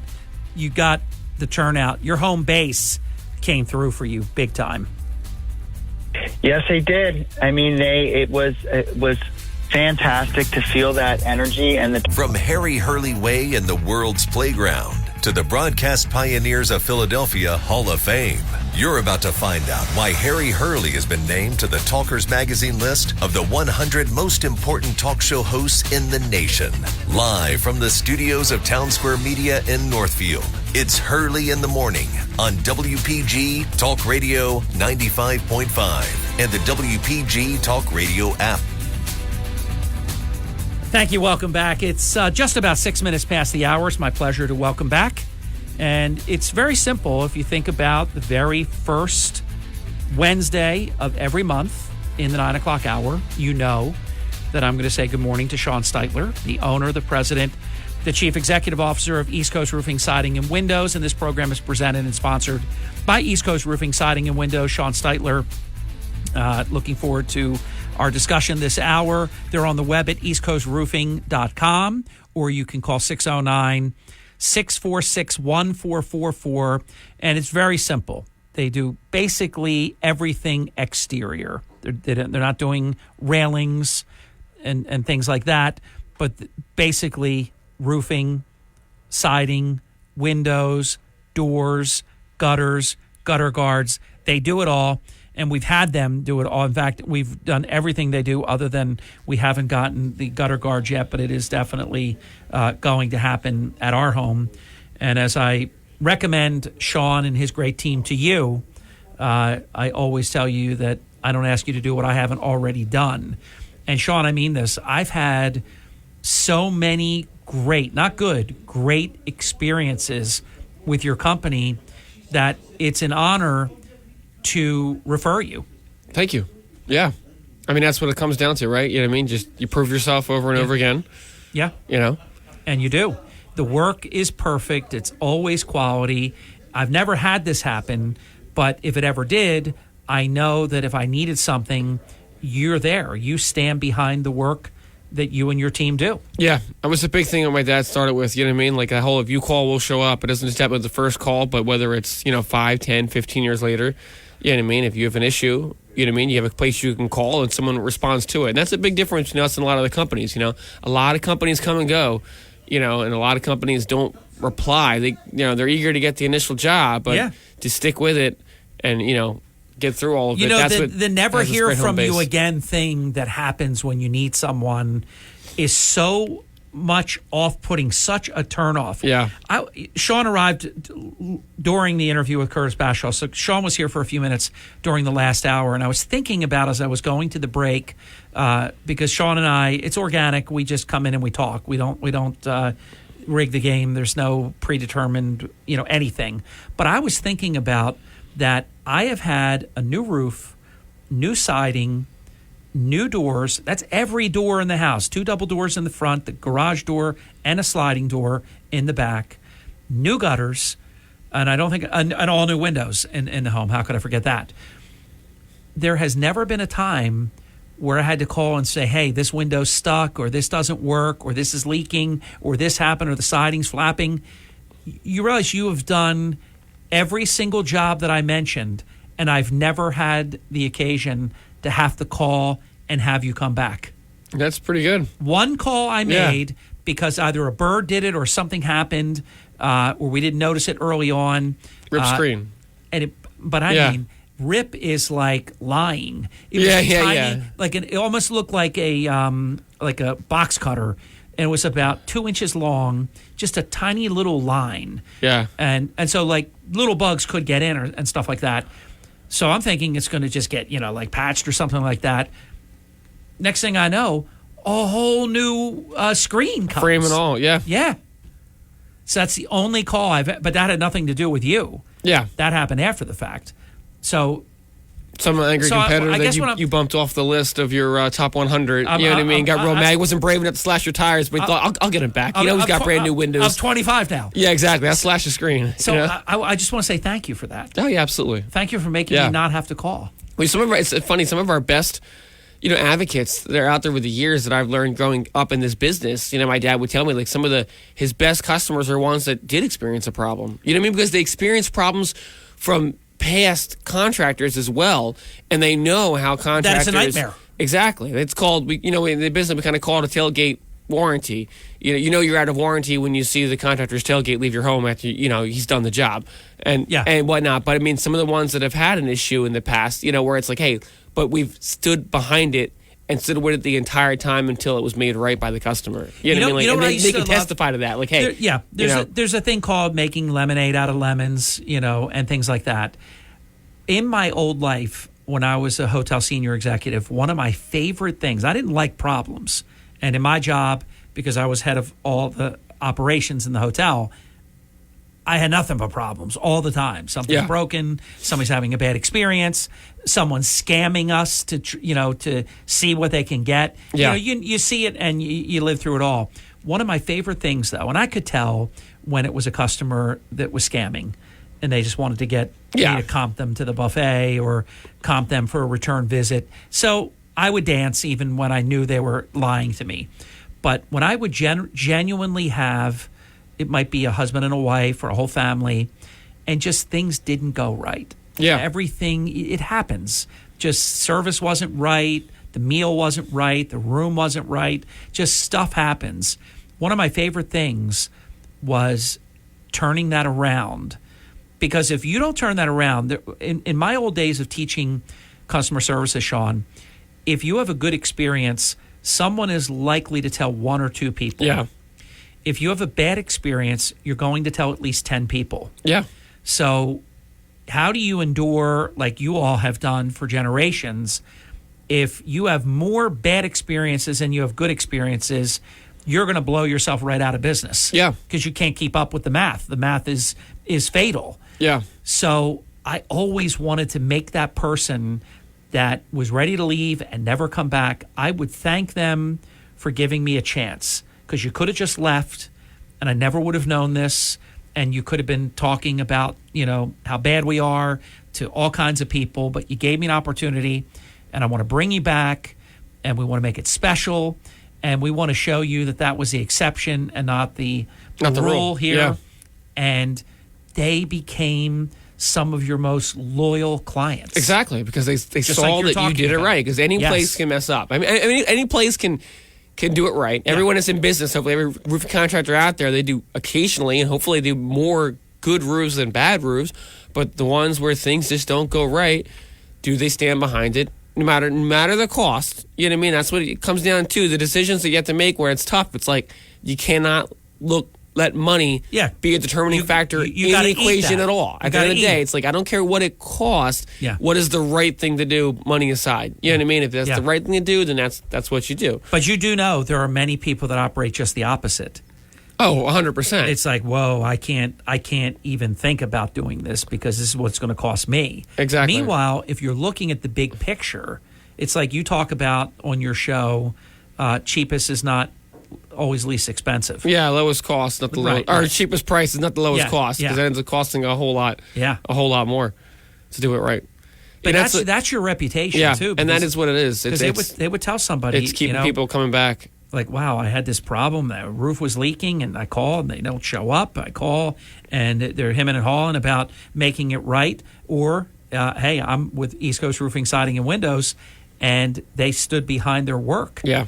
Which is what you do. Yeah. And I've always made it a point to, like, when someone does have an issue, like, whatever, maybe a roof screen or something, I thank them for bringing it to our attention. Because you kind of mentioned earlier, if they don't bring it to your attention, they hide it. I don't want to complain. I don't want to. You have no chance to fix it. Exactly. Yeah. You want to, like, hey, if that was an exception, you want to make it right.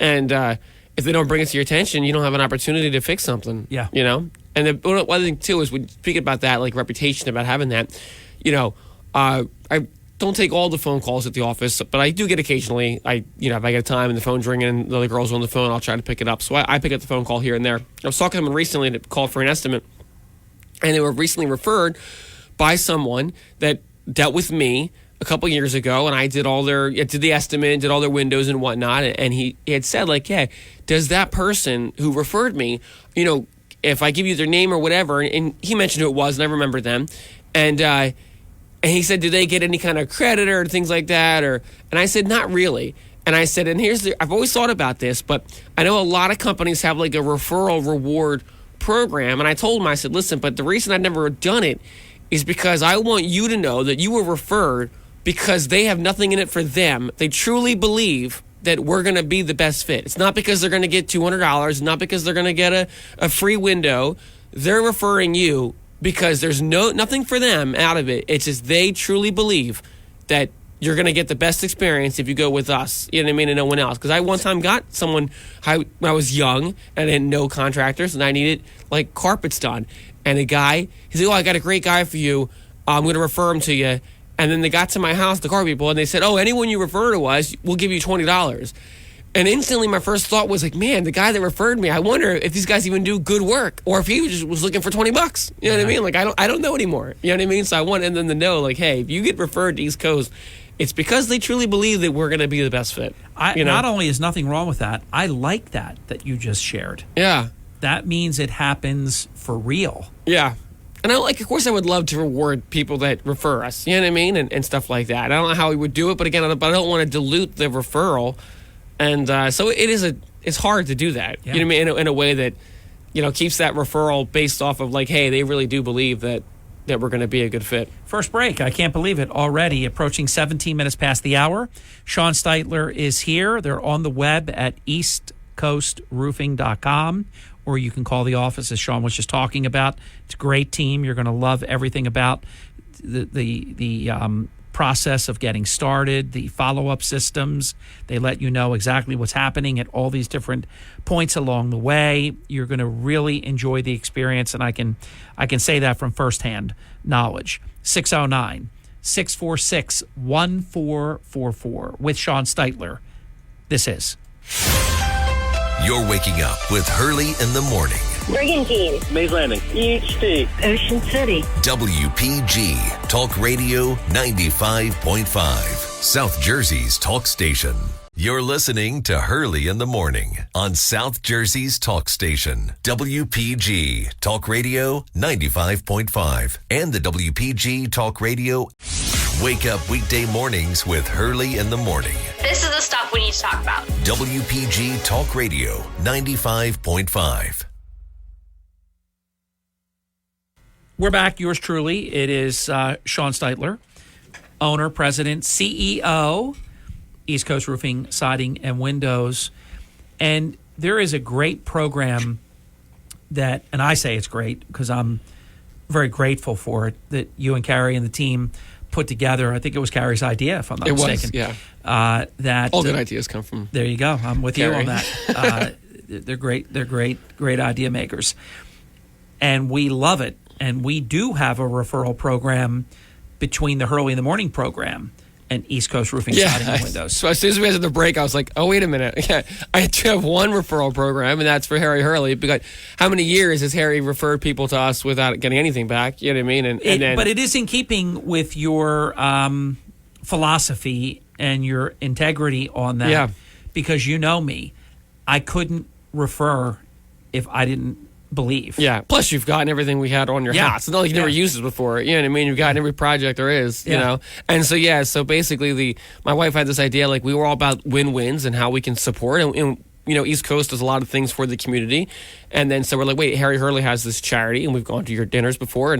And we're like, what if, the people that heard it on Harry, they, when they call the office and they specifically mention they heard it on Harry, when we get a job, if that job is, greater than $10,000, then we give a $500 check to the Harry Hurley Foundation. And if it's, which you have done. Which we have done. And we have another one, you know what I mean? Which quite a few jobs came up over the last month or so that finished out. Right on. And And so any job between $5,000 and $999, $9,099 is $250, and then under $5,000 is $100, and so, we do want to, because it's a win-win situation. You know what I mean? Like, we can continue to contribute to You're your helping charity. a charity that writes, many, many thousands of dollars worth of grants, and we're grateful for that.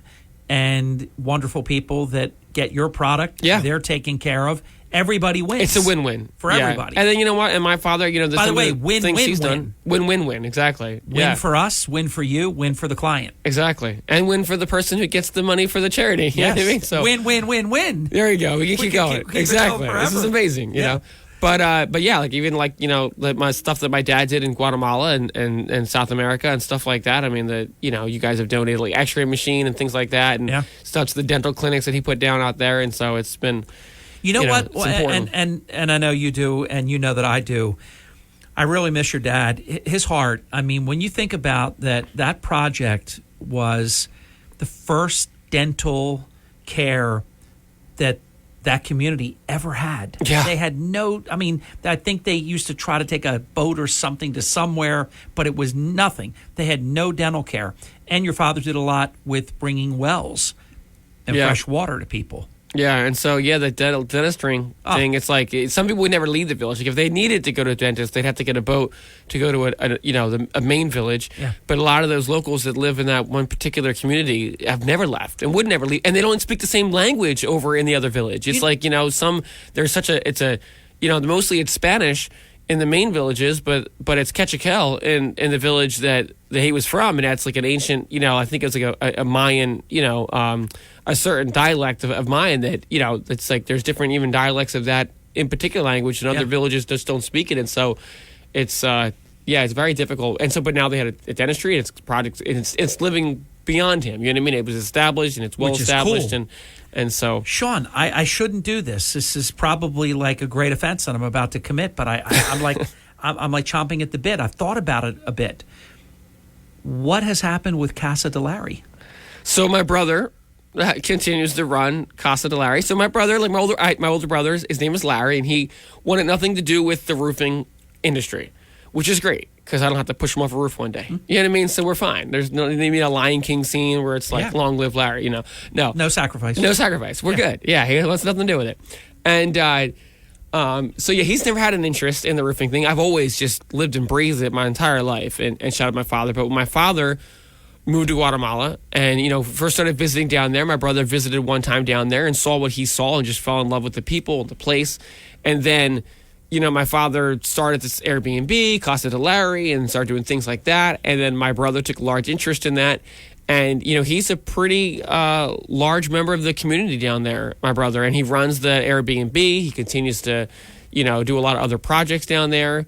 And so that place lives on, and sort of like a family home. That's what my dad pictured that being, like a sort of like a family house. Anytime my wife and my kids, we want to go down there and visit for 2 weeks or whatever, you know what I mean? It's available to us. And you've enjoyed your visits, right? I have enjoyed my visits down there. Yeah, it's nice. You know what I mean? It's different. It's not like there's no local amenities. I mean, you have internet, but it's spotty. You don't have, very high pressured water like we're used to here, but it's still very nice. There's also the pace down there, but you can spend like a week or 2 weeks. It's just very laid back, relaxed, kind of like the South a little bit, maybe even more laid back. It's just like there's no real rush to go anywhere, right. Exactly, and stuff. And so it's nice, you know what I mean? So we enjoy our time down there, and then there's a lot of people you meet. There's they call them expats, but basically expatriates from all over the world, from Canadians and all over Europe, and you know what I mean. And so you meet a whole bunch of different people down there, and it's enjoyable to meet those people and establish,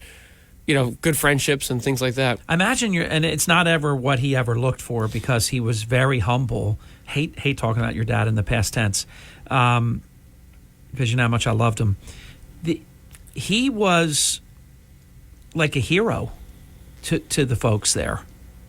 Yeah, I mean, when you look at like what he did in terms of bringing dentistry and water and things like that, people, they appreciate that. Yeah. And I think it's like a lot of that is carried on, I think, past him. You know what I mean? So, like, a lot of people continue to contribute and to help down there and kind of recognize that, you know, a bit more of a, I don't know if I'm using the words correctly, like a symbiotic relationship with the locals and the towns there. You know what I mean? Like, there is, like, you're staying there and there's, you know, things that we can do to better the lifestyle without changing the culture. You know what I mean? Question before the bottom of the hour break, and it's unrelated to East Coast Roofing, Siding, and Windows, but I'm curious your take on this. This is old data because I did the show a long time ago, but for 2 years I hosted a show, and it was fascinating, and I learned so much about Costa Rica and how much they love Americans.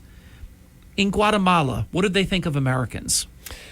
Probably a better question for my brother or my dad, you know, but because I've only been in them twice, but I've always had a warm. I've always had a warm reception. Yeah, exactly, from anybody, you know, whether it was in the city or whether it was in, you know, like where he lives, which is very, very. My point is, you can tell. You can tell if you're considered like. I'll give you an example, and I'm not bad-mouthing the state of Vermont, but when I took a 1-year contract, and I knew I was coming back home. I wanted to be a top hotelier, but it wasn't going to happen in my time frame if I stayed here.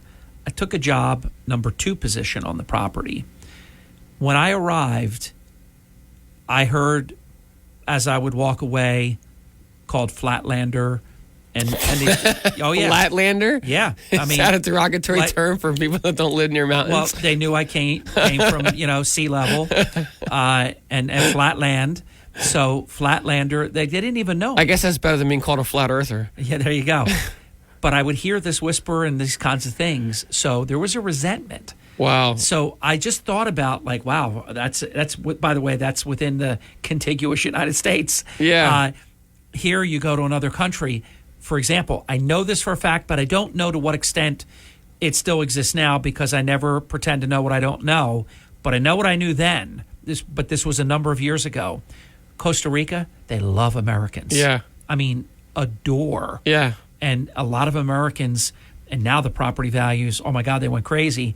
There were great opportunities for Americans to buy property so affordably in Costa Rica. That's not the case now, I understand. But they loved Americans.